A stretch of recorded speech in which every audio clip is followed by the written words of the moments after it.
Check one. සුබ උදෑසනක් ප්‍රාර්ථනා කරන ඔබ හැම දිනාටම මම හිතන්නේ අද දවසේ අප මේ සංවිධානය කරන මාධ්‍ය සාකච්ඡාව මාධ්‍ය ශාස්ත්‍රය තුළ ලංකාවේ අපට තිබෙන නැවුම් අත්දැකීමක් බවට පත් වේවි. මොකද ඒකට හේතුව මේ මාධ්‍ය සාකච්ඡාව අප සංවිධානය කරන්නේම සමාජ මාධ්‍ය තුළ මාධ්‍ය හැසිරවීම කරන ඔබ වෙනුවෙන්. මීට පෙර අපේ රටේ සාමාන්‍ය මාධ්‍ය හමු පැවැත්වුණත් මේ ආකාරයේ සමාජ මාධ්‍ය ක්‍රියාකාරිකයන් සඳහා වන මාධ්‍ය හමුවක් සංවිධානය වෙලා නැහැ. ඒ කාරණාව ඔබට සඳහන් කරමින් අප විශේෂයෙන්ම ජාතික සංවර්ධන මාධ්‍ය මධ්‍යස්ථානයේ හැටියට සමාජ මාධ්‍ය තුල ක්‍රියාකාරීව කටයුතු කරන ඔබ සතු පුවත් ජනගත කිරීමේ හැකියාව පිළිබඳව ඉතාමත්ම ඉහළ විශ්වාසයක් තබමින් ජනමාධ්‍ය අමාත්‍යාංශයේ සමග එකතු වෙලා තමයි මේ කටයුතු සංවිධානය කරන්නේ. ඒ නිසා රට තුළ සිදුවන සංවර්ධන සහ රාජ්‍ය මැදිහත් වීම තුලින් ජනගත වන සියලු කටයුතු කරුණු කාරණාවන් පිළිබඳව ඔබව දැනුවත් කිරීමේ ව්‍යාපෘතියක් අප සමාජ මාධ්‍ය තුල මාධ්‍ය හැසිරීමේ යෙදෙන ඔබ වෙනුවෙන් සිදු කරන්නට ඉදිරියට බලාපොරොත්තු වෙනවා. එහි පළමුවෙනි වැඩසටහන තමයි අද දවසේදී අපි මේ ආකාරයෙන් සංවිධානය කරලා තිබෙන්නේ.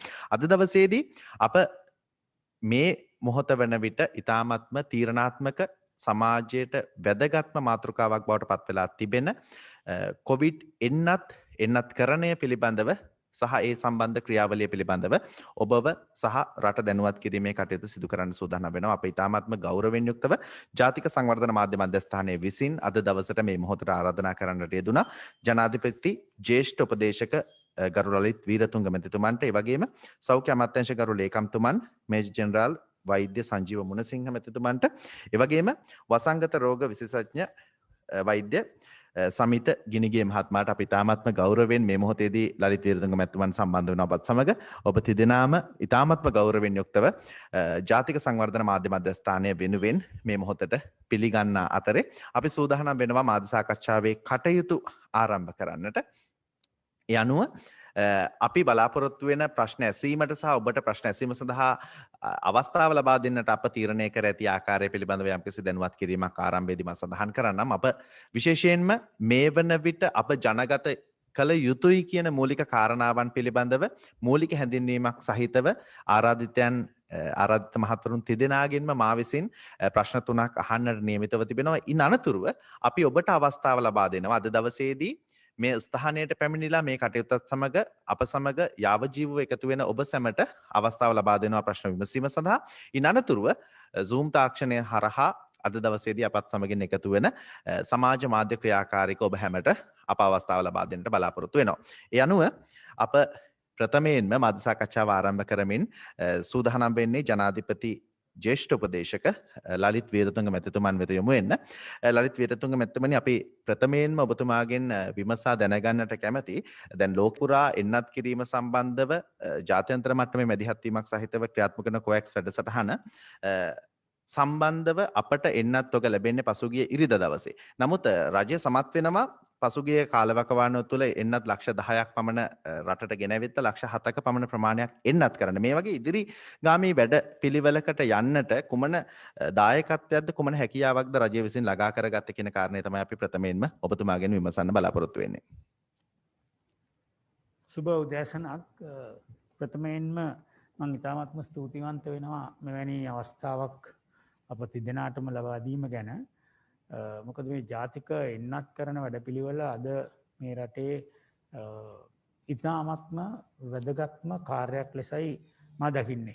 ඒට ප්‍රධානම හේතුව අපේ ආර්ථිකය, ඒ වගේම අපේ ජන ජීවිතය සියල්ලම අපි නොසිතූ ආකාරයට වෙනස් වුණා ගිය අවුරුද්ද තුල.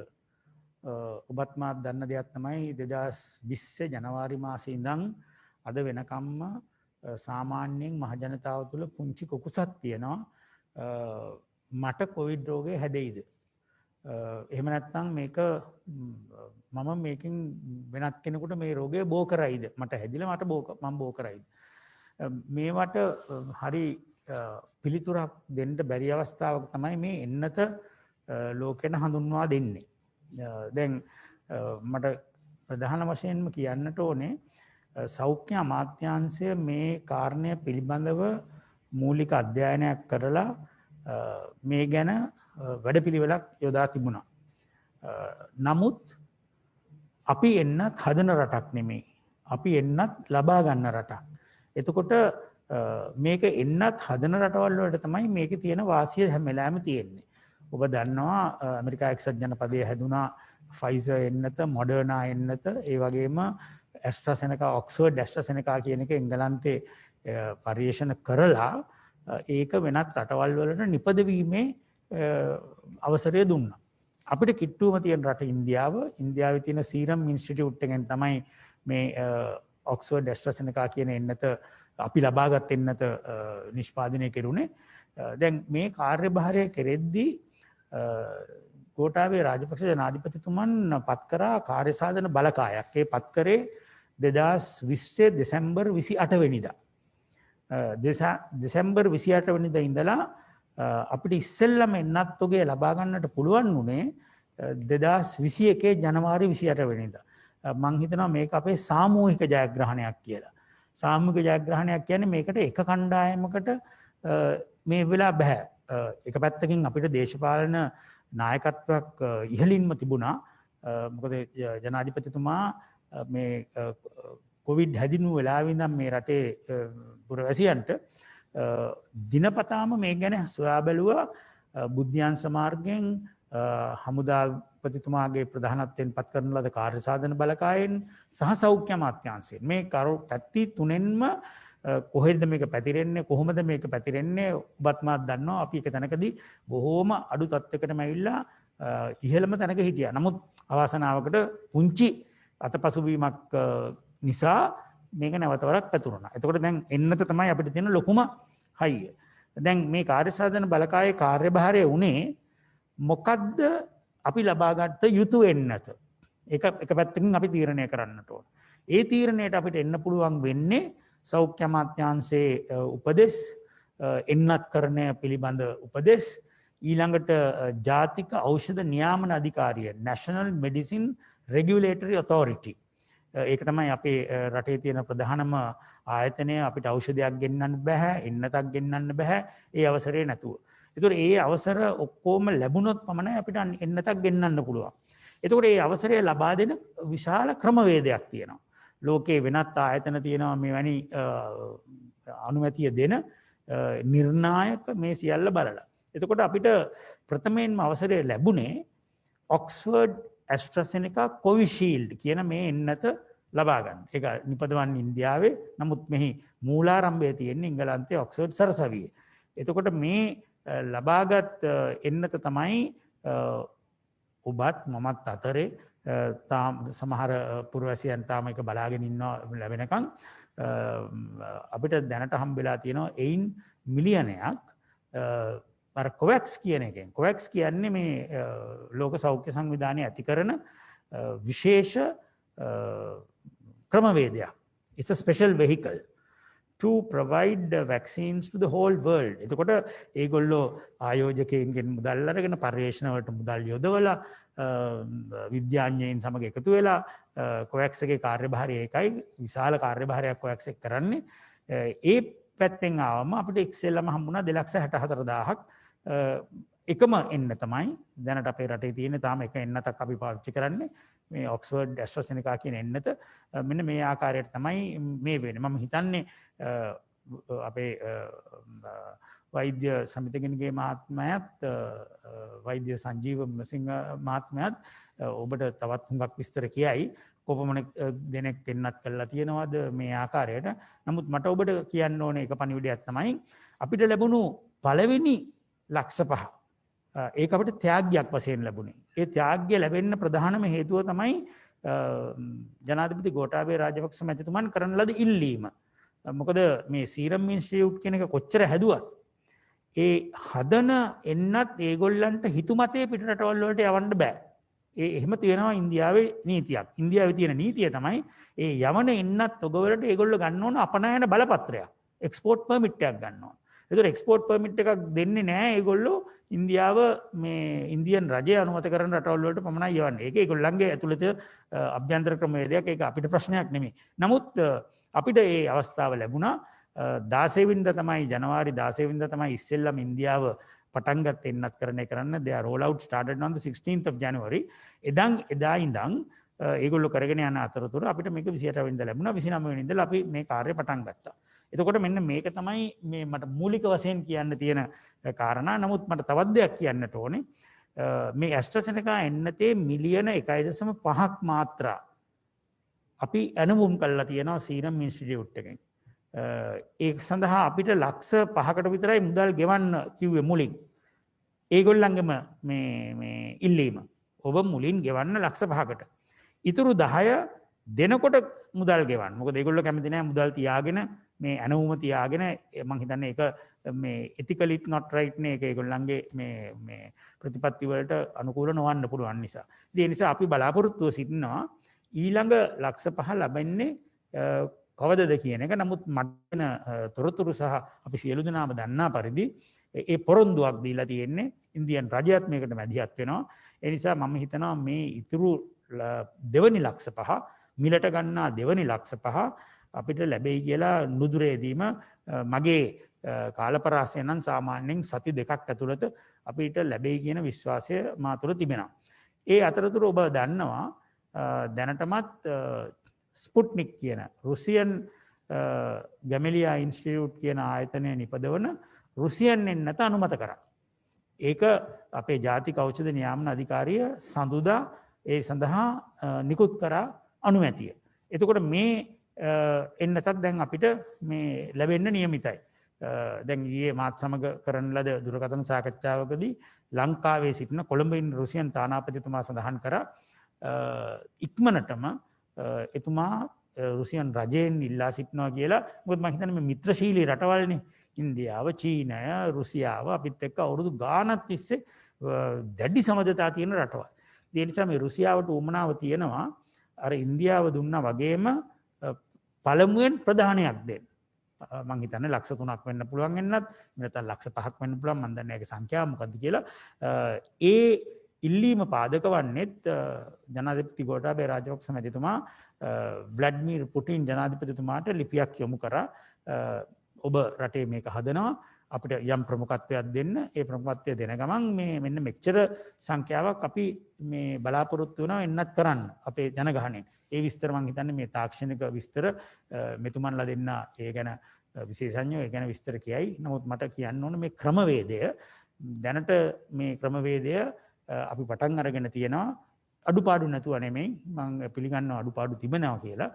ඒ අඩුපාඩු හැබැයි මේ දිනපතාම බලමින් ඒ ගැන විශාල පසුවිපරමක් කරමින් there is constant monitoring on this at different levels, maybe at the MOH level, maybe at the ministry level. So and there is community monitoring. You gentlemen, ladies also do this. So therefore there is this constant vigilance, a constant alert as to how this is taking place. There are concerns among certain citizens, but there are also I would say very salutary comments as to how this was conducted. So given all this, there is room for improvement. We have only vaccinated, just imagine, some 700,000 people, but we have to vaccinate nearly 13 million people. 13 million people twice over. If it is AstraZeneca, it's 26 million doses. If it is Sputnik, it may be just one dose, single dose. Straight away 13 million, we could have done it. But let's see. So it can be a combination of vaccines. But we are also waiting whether the NMRA would give approval for Sinopharm and Sinovac, the two Chinese vaccines which are also being used elsewhere in the world. But we still have not approved it because we are going through certain parameters, certain criteria as to whether this is also suitable for us. We will not take a risk. We will not take a chance because it's on human beings. So therefore, it might get delayed, but that's for the betterment of the population. We want to ensure that we are 100% there, having got the approval of the technical experts. So maybe I'll stop now.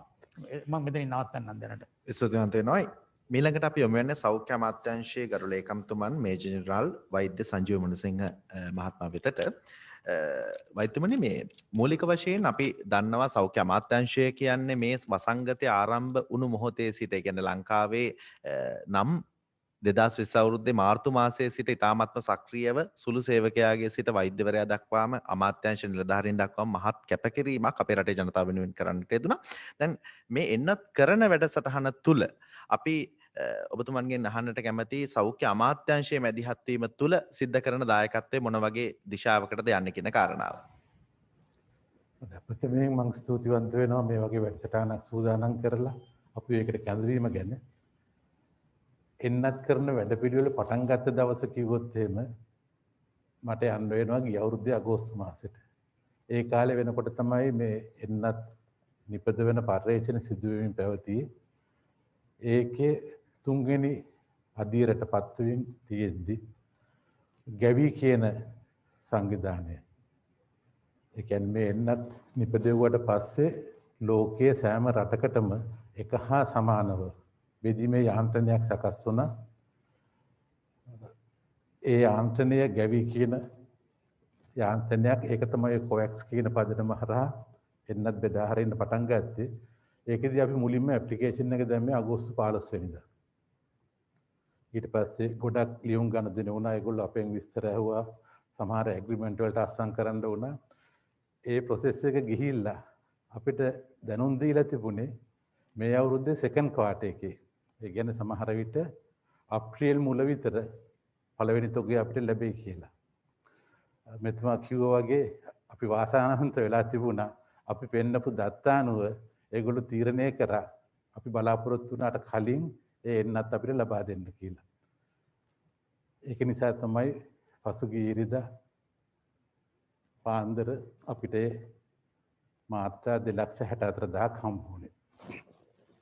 හැබැයි ඒක එන්න කලින් රජයේ මැදිහත් වෙලා විශේෂයෙන්ම අධිකරු ජනාධිපතිතුමාගේ එතුමාගේ ප්‍රධාන උපදේශකතුමාගේ මැදිහත් වීම මත අපිට පුළුවන් වුණා ජනවාරි 28 වෙනිදා අර කියපු විදිහට එන්නත් මාත්‍රා 5,00,000ක් ලබා ගන්න. මේක එනකොට අපි ප්‍රයොරිටි ලිස්ට් එකක් හදලා තිබුණා. කොහොමද කරන්න කියලා. ඒක මුලින්ම හිටියේ front line health care workers. කියන්නේ මේ ලෙඩුත් එක්ක නිතර ගැටෙන වෛද්‍ය අංශයයි. ඒකින්ද අපිට මේ ප්‍රයොරිටි ලිස්ට් එකේ හැටියට මේ රෝගීන් හා ගැටෙන වෛද්‍ය ශාස්ත්‍රයේ අයට ප්‍රමුඛතාවය දෙන්න උනා. එක හේතුවක් තමයි ඒගොල්ලෝ ලෙඩ වුණොත් මේ ලෙඩුන්ව බලා ගන්න ක්‍රමයක් නැහැ. අපිට රෝහල් වසා දමන්න බෑ. ඒකින්ද අපි ප්‍රමුඛතාවය දීලා වෛද්‍ය ශාස්ත්‍රයේ එතන හිටිය 1,50,000ක විතර පිරිසක්.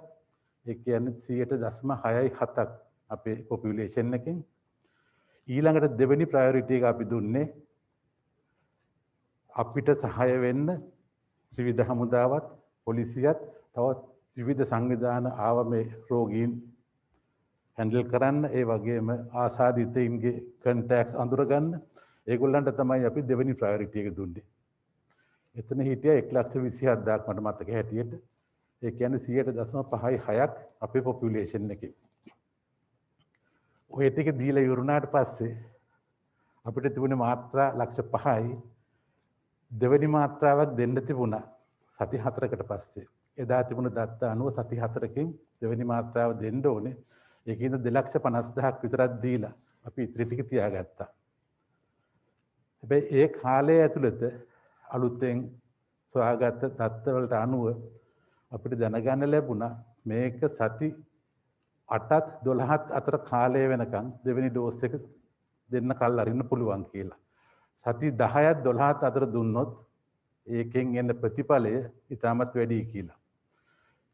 ඒ වෙනකොට අපිට විශ්වාසයක් තිබුණා ඊළඟ කන්සයින්මන්ට් එකත් අපිට එයි කියලා. ඒකින්ද අපි පටන් ගත්තා ඉතිරි 2,50,000 ඊළඟට ඉන්න ගෲප් එකට දෙන්න.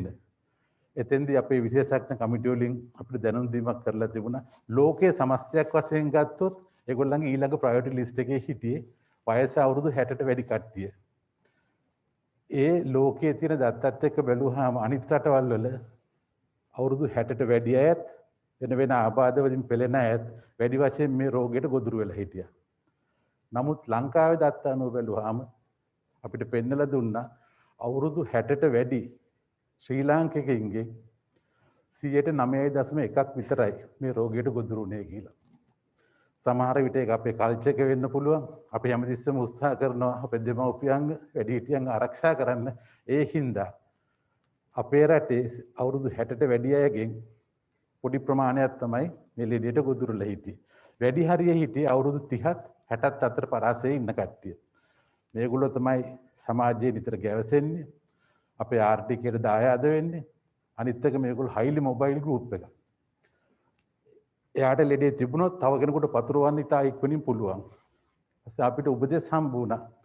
අපි අවුරුදු 60ට උඩින් යන්නේ නැතුව ලෝකේ අනිත් රටවල් වගේ අපිට 30ත් 60ත් අතර පරාසයකට ගියොත් එහෙම පුළුවන් වෙයි මේ රෝගයේ පැතිරවීම යම් කිසි ප්‍රමාණයකට අඩු කරගන්න කියලා. ඔය ගැන වාද විවාද ගොඩක් ගිහිල්ලා අවසාන වශයෙන් තීරණයක් ආවා. අවුරුදු 30ට උඩින් සිටින ඉහළ ඔක්කොටම මේක ඉන්ජෙක්ට් කරන්න ඕනේ කියලා. 60ට වැඩියෙන් තියෙන අයට ගහන එකෙන් වෙන්නේ ලෙඩේ සිවිරිටි එක අඩු වෙනවා, මරණ අනුපාතය අඩු වෙනවා. 60ට 15කින් අපි බලාපොරොත්තු වෙන්නේ ලෙඩේ පැතිරවීම අඩු කරන්නයි. ඒ වෙනකොට අපි අඳුරගත්තා ලෙඩේ වැඩියෙන්ම පැතිරලා තිබුණේ බස්නාහිර පළාතෙන්. ඒකිනුත් ගම්පහ සහ කොළඹ දිස්ත්‍රික්කවල විශේෂයෙන්ම කොළඹ දිස්ත්‍රික්කයේ ඉතා ශීඝ්‍රයෙන් එක පැතිරලා තිබුණා. මොකද අපිට වසංගත රෝග විශේෂඥාන්සයෙන් උපදෙස් හම්බුණා. කොළඹ දිස්ත්‍රික්කයේ උනත් ගම්පහ දිස්ත්‍රික්කයේ උනත් විශේෂිත ස්ථානවල විතරයි මේක වැඩියෙන් පැතිරෙන්නේ කියලා. ඒගොල්ලෝ අපිට අඳුන්වලා දුන්න මෙන්න මේ ග්‍රාම සේවා වසම් වලට ඉන්ජෙක්ෂන් එක පටන් ගත්තොත් අපිට මේක පැතිරීම අඩු කරගන්න පුළුවන් වෙයි කියලා. ඒක නිසා තමයි කොළඹ දිස්ත්‍රික්කයේ ගම්පහ දිස්ත්‍රික්කයේ ලෙඩේ වැඩියෙන් පැතිරිච්ච ඒ ග්‍රාම සේවක වසම් අඳුරගෙන එතන හිටපු 60ට වැඩි 60ට උඩින් හිටපු හැමෝටම මේක ගහන්න පටන් ගත්තේ. මේ වෙනකොට අපි 7,43,000ක් විතර වැක්සිනේට් කරලා තියෙනවා. කියන අපේ පොපියුලේෂන් එකෙන් ගත්තොත් එහෙම ඒක 4%කට වැඩි. ඒක මම හිතනවා මේ කෙටි කාලයක් ඇතුළත අපි ලබාගත් ලොකු ජයග්‍රහණයක්. ඒ අතරතුරේ තමයි අපිට කොවැක්ස් එකෙන් ආපු 2,64,000 හම්බ වුණේ. හැබැයි අපිට කොවැක්ස් එකට අපේ රටේ වෙනස් කරන විදිහට නීතිය වෙනස් කරන්න බෑ. ඒක ජාත්‍යන්තරව හම්බ වෙච්ච දෙයක්. ජාත්‍යන්තර නියාමයන්ට අනුව තමයි යන්න වෙන්නේ. ඒ කියන්නේ අපිට මේක මුලින් දෙන්න වෙන්නේ 60ට වැඩි අයට විතරයි. එතෙන්දිත් අපි තෝරා ගන්නවා කොළඹ සහ ගම්පහ දිස්ත්‍රික්කවල වැඩියෙන් පැතිරෙන ප්‍රදේශවල 60ට වැඩියෙන් ඉන්න අයට ගහන්න පටන් ගන්නවා. තවමත් ඉස්සෙල්ලා ගහන්න පටන් ගත්තේ එකේ කොළඹ මියුනිසිපැලිටි ඒරියා එකේ තව ග්‍රාම සේවක ඩිවිෂන් දෙකක් තියෙනවා ඒගොල්ලන්ට සම්පූර්ණ කරන්න. අද දවසේ ඇතුළතත් හෙට උදේත් ඒගොල්ලෝ ඒක කම්ප්ලීට් කරනවා කිව්වා.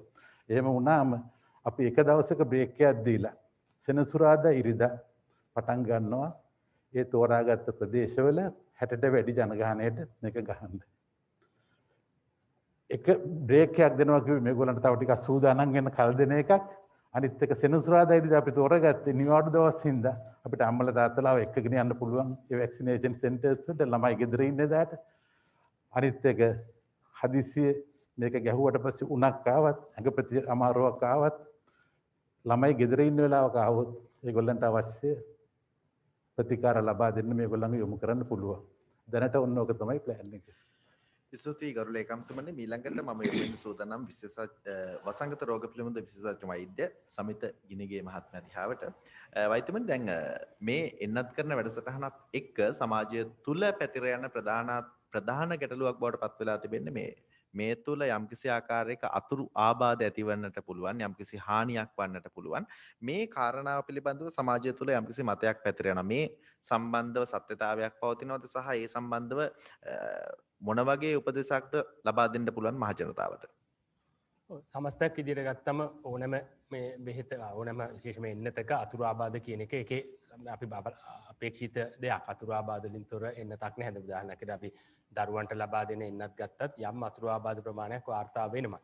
මේ අතුරු ආබාධ කියන එක අපි වර්ගීකරණය කරන්නට ඕනේ. එකක් තමයි මේක ශරීරයට අපි පිටින් දෙන මේ ෆොරින් බොඩි එක පිටිතින් ඇතුල් කරන දෙයක්. ඉතින් එතකොට අපි මේකේ එන්නත් කරන එකකින් බලාපොරොත්තු වෙන්නේ ශරීරය තුල ප්‍රතිශක්තිය ඇති කරන්න. ඉතින් එතකොට අර වෙනත් ආකාරයකින් විස බීජ ඇතුළු වුණා වගේ වෙනත් ක්‍රමයකට ඒක ආජීවීකරණය කරලා ඇතුල් කරාම මේ ශරීරයේ ප්‍රතික්‍රියා දක්වනවා. ඒ ශරීරයේ ප්‍රතික්‍රියා දැක්වීමේ ප්‍රතිඵලයක් හැටියට තමයි උණ සමහරට ආහාර අරුචිය වගේ දෙයක් එන්නට පුළුවන්. ඇඟපත රිදිල්ල ඒ වගේ ආබාධ තත්ත්වයන් ඇති වෙන එක. ඉතින් ඒවා අතුරු ආබාධ හැටියට වර්ගීකරණය කළත් ඒවා මේ CBA කියන්නේ මේ භයානක මට්ටමේ ඒවා නෙමෙයි. සාමාන්‍ය දැන් පොඩි ළමයෙකුට එන්නත් කරණය කළත් ඒවා අනිවාර්යෙන්ම අපි හැම එන්නතකටම අපි බලාපොරොත්තු වෙන දේවල්. ඉතින් මේ එන්නතෙත් සමස්තයක් විදියට ගත්තම ඒ වගේ සුළු අතුරු ආබාධ අනිවාර්යෙන්ම එනවා. උණ ඇඟපත රිදිල්ල සමහරලාට ආහාර මේ ගන්න අපහසුව මේ ඇඟපත කියන්නේ අප්‍රාණික ගතියක් වගේ දේවල් ඒවා තමයි බහුලවම වෙන්නේ. එහෙම නැතුව කිසිම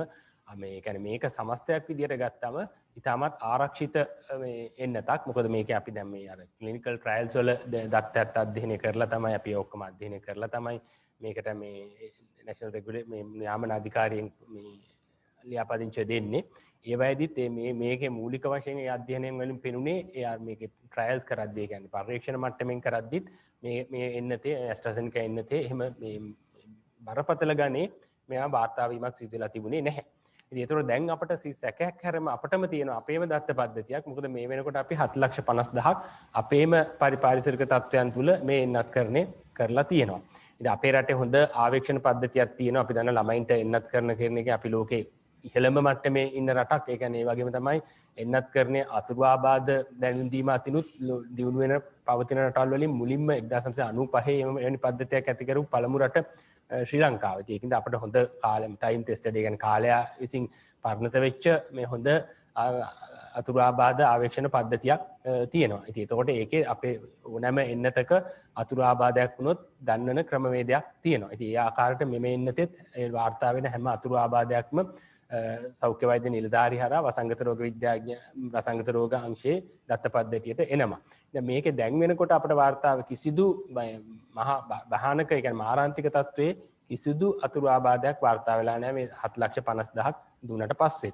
ඒ කියන්නේ මේ ඒතකොට ඊට අමතරව සුළු වශයෙන් සුළු අර මම මුලින් කියපු උණ ඇඟපත වේදනාව ඒ වගේ අතුරු ආබාධ වාර්තා වෙනවා. නමුත් බරපතල ගණේ ඒවා ඒ කියන්නේ අසාත්මිකතාවයන් කීපයක් වාර්තා වෙලා තියෙනවා. ඒ අසාත්මිකතාවිනුත් උග්‍ර ගණයේ අසාත්මිකතාවය කියන්නේ මාරාන්තික තත්ත්වයට යන මට්ටමේ මේ අසාත්මිකතාවත් මතන 5-6ක් විතරයි වාර්තා වෙලා තියෙන්නේ. ඒවා කිසිම එකක් ඒ උග්‍ර ගණයට යන අසාත්මිකතාව විදිහට වාර්තා වෙන්නේ නැහැ. ඒකට සමස්තයක් විදිහට අපේ තියෙන පළපුරුද්දත් ඒ පරීක්ෂණ දත්ත අනුව කියන්න පුළුවන් සාපේක්ෂව මේ එන්නත අර ඊටමත් ආරක්ෂිත භාවය ගැන කිසි සැකයක් නැහැ. ඒ මූලික පැහැදිලි කර ගැනීම තුන සිදු කර ගැනීමෙන් අනතුරුව අපි සූදානම් වෙනවා. ඇත්තටම මේ මාධ්‍ය සාකච්ඡාව සඳහා අපත් සමගින් එකතු වෙන භෞතිකව මේ ශාලාවට පැමිණලා මාධ්‍ය සාකච්ඡාව සමග එකතු වෙන සමාජ මාධ්‍ය ක්‍රියාකාරිකයන්, ඒ වගේම නිවසේ සෝ සේවා ස්ථානයේ සිට අන්තර්ජාලය හරහා අප සමග එකතු වෙන කණ්ඩායම.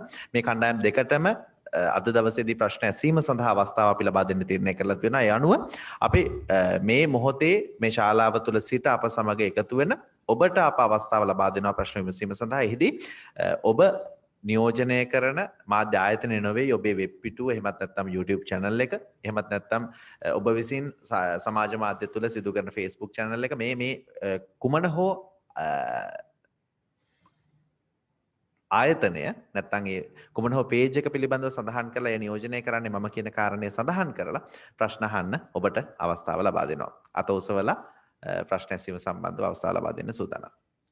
මම අසංකතපත්තු ලේකම්තුමනේ Live 24 නිවුස් වෙබ් අඩුවේ නියෝජනය කරන්නේ. ලේකම්තුමනි දැන් දැනට එන්නත් කරන්නේ සිදුවෙන්නේ රාජ්‍ය මට්ටමින්. මේ පුද්ගලික අංශයට ලබා දීමට ඉදිරියේදී වැඩපිළිවෙලක් ක්‍රියාත්මක කිරීමට යෝජිතයිද? තවම රාජ්‍ය මට්ටමින් තමයි අපි මේක කරන්න බලාපොරොත්තු වෙන්නේ. තවම පෞද්ගලික අංශයට දෙන්න තීරණය කරලා නැහැ. ඉදිරියේදී සමහර විට එන තත්ත්වය අනුව, එන වාතාවරණය අනුව, මොකද මේක අලුත්ම එන්නතක්. ඩොක්ටර් සමිත කිව්වා වගේ අපේ වාසනාවට වෙන්න පුළුවන්, එන්නතේ හොඳතාවයේ හින්දා වෙන්න පුළුවන්, තාම අතුරු ආබාධ නැහැ. අනිත් එක අපිට තනි එන්නතකින් විතරක් මං හිතන්නේ මේ ගමන යන්න පුළුවන් වෙයි කියලා. ඉදිරියේදී තව එන්නත් ಜಾති ලබා ගන්න වෙයි අපිට. ඉතින් අපි බලාපොරොත්තු වෙනවා රාජ්‍යයක් හැටියට, සෞඛ්‍ය අමාත්‍යාංශයේ හැටියට ඒ වගකීම බාර අරගෙන ඉදිරියේදී මේ වැඩපිළිවෙල කරගෙන යන්න සුබවාදී වාතාවරණයක් ආවොත් ඒ ගැන ඉදිරියේදී තීරණයක් ගන්න පුළුවන් වෙයි. දැනට එහෙම තීරණයක් නැහැ. දැනට ඉන්දියාවෙන් පමණක් ගෙන්නන එන්නත විතරද භාවිතයට ගන්න රුසියාවේ එන්නතත් ඉදිරි දිනේ කීපය තුළදී ලැබීමට ඉඩ තියෙනවා. එතකොට මෙම එන්නත් දෙවර්ගයේම තෝරාගත් පිරිස් වලට එකම කාණ්ඩයකට දෙනවද නැත්නම් කාණ්ඩ වෙන වශයෙන් හඳුනාගෙන ලබා දෙන්න ක්‍රමවේදයක් සකස් කරලා තියෙනවද? දැනට මේ එන්නත පළවෙනි ඩෝස් එක හැටියට ඇස්ට්‍රාසෙනිකක් දීලා දෙවෙනි එක හැටියට වෙන එකක් දෙන්න බෑ. ඒක හින්දා එකම එන්නත තමයි ඩෝසස් දෙකම දෙන්න වෙන්නේ. අනිත් එක එකම ප්‍රදේශයකදී අපි උත්සාහ කරනවා අපි හිතමු කොළඹ දිස්ත්‍රික්කය කියලා. කොළඹ දිස්ත්‍රික්කයකට එක වර්ගයක් විතරක් පාවිච්චි කරන්න අදහස් කරනවා. අලුත් එක ආවොත් වෙන දිස්ත්‍රික්කයකට යන්න බලාගෙන. ඒ අර එන්න තියෙන කන්ෆියුෂන් එක දීමේදී ඇති වෙන්න පුළුවන් කන්ෆියුෂන් එක අඩු කරගන්න තමයි. එහෙම නැත්නම් බැරිම අවස්ථාවක් ආවොත් අපිට පුළුවන් මේ ග්‍රාම සේවක ඩිවිෂන් එකට මේක දෙනවා මේකට අනිත් එක තාම එහෙම භයානක තත්ත්වයක් ඇති වෙලා නැහැ. ඒකින්ද අපිට තාමත් පුළුවන් අපි පටන් ගත්ත විදිහට කොළඹ දිස්ත්‍රික්කයේ එහෙම නැත්නම් බස්නාහිර පළාතේ ඇස්ට්‍රාසෙනිකා වලින් යන්නත් වෙන දිස්ත්‍රික්කයකට වෙන පළාතකට අලුතෙන් එන එකක් පාවිච්චි කරන්න. දැන් මේ එන්නත් වල තියෙන මේ එෆිකසි එක ගත්තොත් මම හිතන්නේ මේ අපේ විශේෂඥ මහත්වරුන් කියයි මම ඒ ගැන මේ අධ්‍යයනය කරපු නිසා කියන්නේ එෆිකසි ගත්තොත් සමහරලාට ඉදිරියේදී එන එන්නත් මේ අපි භාවිතා කරන එන්නත් වලට වඩා සාර්ථක එන්නත් වෙන්න පුළුවන්. 94ක 95ක එෆිකසි එකක් තියෙන්න පුළුවන්. දැන් ඔබතුමා අහපු අනිත් ප්‍රශ්නේ තමයි මට ඒකට එක දෙයක් එකතු කරන්න ඕන. මුලින් අපි කතා බහ කරා පෞද්ගලික අංශයට. පුද්ගලික අංශයේ මේ ඕනෑම බෙහෙතකට එන්නතකට උරර නියෝජිතෙක් මෙහි ඉන්නවනේ. ඒ නියෝජිතගෙන් මම ඉස්සෙල්ලම කතා බහ කරලා ඇහුවා ඔබට ගෙන්වන්න පුළුවන්කම තියනවාද? ඒගොල්ලෝ මට බොහොම පැහැදිලිවම කිව්වේ මැයි මාසේ ජූනි මාසේ තමයි අපිට පුළුවන් වෙන්නේ මේවා ගෙන්නන්න. මට එකෙන් තේරුම් ගියේ දැන් සීරම් ඉන්ස්ටිටියුට් එක වගේ ආයතන මේ පළවෙනි අවස්ථාවේ පුද්ගලික අංශයට දීමට වඩා ඒගොල්ලන්ට ඕනකම තිබුණේ මේවා රජයන්ට දෙන්න. ඒක වෙන්නේ නැති මේ ඒ ප්‍රමාදේ. ඉතින් ඒ නිසා ඒගොල්ලන්ගේ කාලපරාසය ගත්තා නම් අපිට අන්න එහෙම ප්‍රශ්නකුත් තිබුණා. ඉතින් ගෙන්වීමට හැකියාව තියෙනවා. ඒ ගෙන්වීමට තියෙන හැකියාවත් අපි අනිවාර්යයෙන්ම ඉදිරියේදී සලකා බලනවා. හැබැයි එකක් තියෙනවා. රජයේ ප්‍රතිපත්තියක් තියෙනවා එන්නත් කරන ප්‍රතිපත්තිය. ඒක මෙන්න මේ දෙපළත් හොඳට පැහැදිලි කරයි. ඒක ගැසට් පත්‍රයකින් නිකුත් කරන ලද මේ නියෝගමාලාවක්. මේ එන්නත් කරන්නේදී කිසිම පුරවැසියෙක්ගෙන් කිසිදු මුදලක් අය කරන්නේ නැහැ රජය. දැන් මේක වැරදි විදියට අර්ථකථනය කරලා තියෙනවා සමහර අය. මම ඒක පැහැදිලි කරන්න ඕන. පෞද්ගලික අංශයේ විශාල ව්‍යාපාරිකයන් සංගම් වශයෙන් සිලෝන් චේම්බර් ඔෆ් කොමර්ස් ජෙෆ් කියන්නේ මේ ඇඟලුම් කර්මාන්තයේ යෙදෙන ආයතනය. ඒගොල්ලෝ මුලින්ම රජයට කිව්වා අපේ කණ්ඩායම් වලට මේක ගහන්න අපි යන මුදල ගෙවන්න. ඒක මේ අර මේ හොඳ හිතින් කියපු දෙයක්. නමුත් මොනම අවස්ථාවකවත් රජය කිව්වේ නැහැ මේ අපි ඔයගොල්ලන්ගේ කණ්ඩායම් වලට ගහනවා අපිට මුදල් ඕනේ කියලා. මොකද ඒ අය පුරවැසියන් නිසා. ඉතින් දැන් ඒ කොටස් සමහරලාට මේ ග්‍රාම සේවක කොටස් වල ඉන්න නිසා ඒ අයගෙන් කොටස් වලට දැන් මේ එන්නත ලැබිලා තියෙනවා. ඉතින් ඒ නිසා මම හිතනවා ඒ ගැන අපිට මේ පොඩි ඉදිරියේදී සාකච්ඡාමය ස්වරූපයකින් තමයි ඔක තීරණය කරන්න වෙන්නේ. කොපමණ ප්‍රමාණයක් අපි ගෙන්නන්න දෙනවද පෞද්ගලික අංශයට? එහෙම ගෙනාවොත් කොහොමද එන්නත් කරණය කරන්නේ? මේ සෞඛ්‍ය ලේකම්තුමා කිව්වා වගේ යම් යම් ආරක්ෂක ක්‍රමවේදයන්ට යටත් ඒක කරන්නට වෙන්නේ. නමුත් අපි ඒක මේ වහලා දාලා නැහැ. ඒකට විවෘතයි. My question is the senior presidential advisor that last week Sunday Times reported that Serum Institute's vaccine will take some more times to take to delay to country. Is it true? If there is true, what are the alternatives going to take? Well, you know, the letter that has been sent by the Serum Institute to the chairman of the State Pharmaceutical Corporation is a letter that they sent to many other countries. Because a lot of countries wanted to pay upfront. For instance, I'll tell you, there is a particular country, a neighboring country, which paid for nearly 30 million doses as early as October last year. But they also couldn't get what they wanted. So this is an absolutely a seller's market. So you need to wait until the seller tells you, okay, I'm ready to give you. But we are not unduly worried about that letter because that's a letter that they had to send just to caution us. Please don't depend only on this. That's the reading that one has to get between the lines.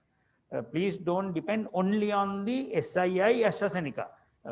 Otherwise, we will be kind of, fully locked into it. No, that's the whole idea. But we are not unduly worried about it because there is some kind of a guarantee from the government of India that the requirements that we have put forward, that is 1.5 million doses before end of April, this could be a reality.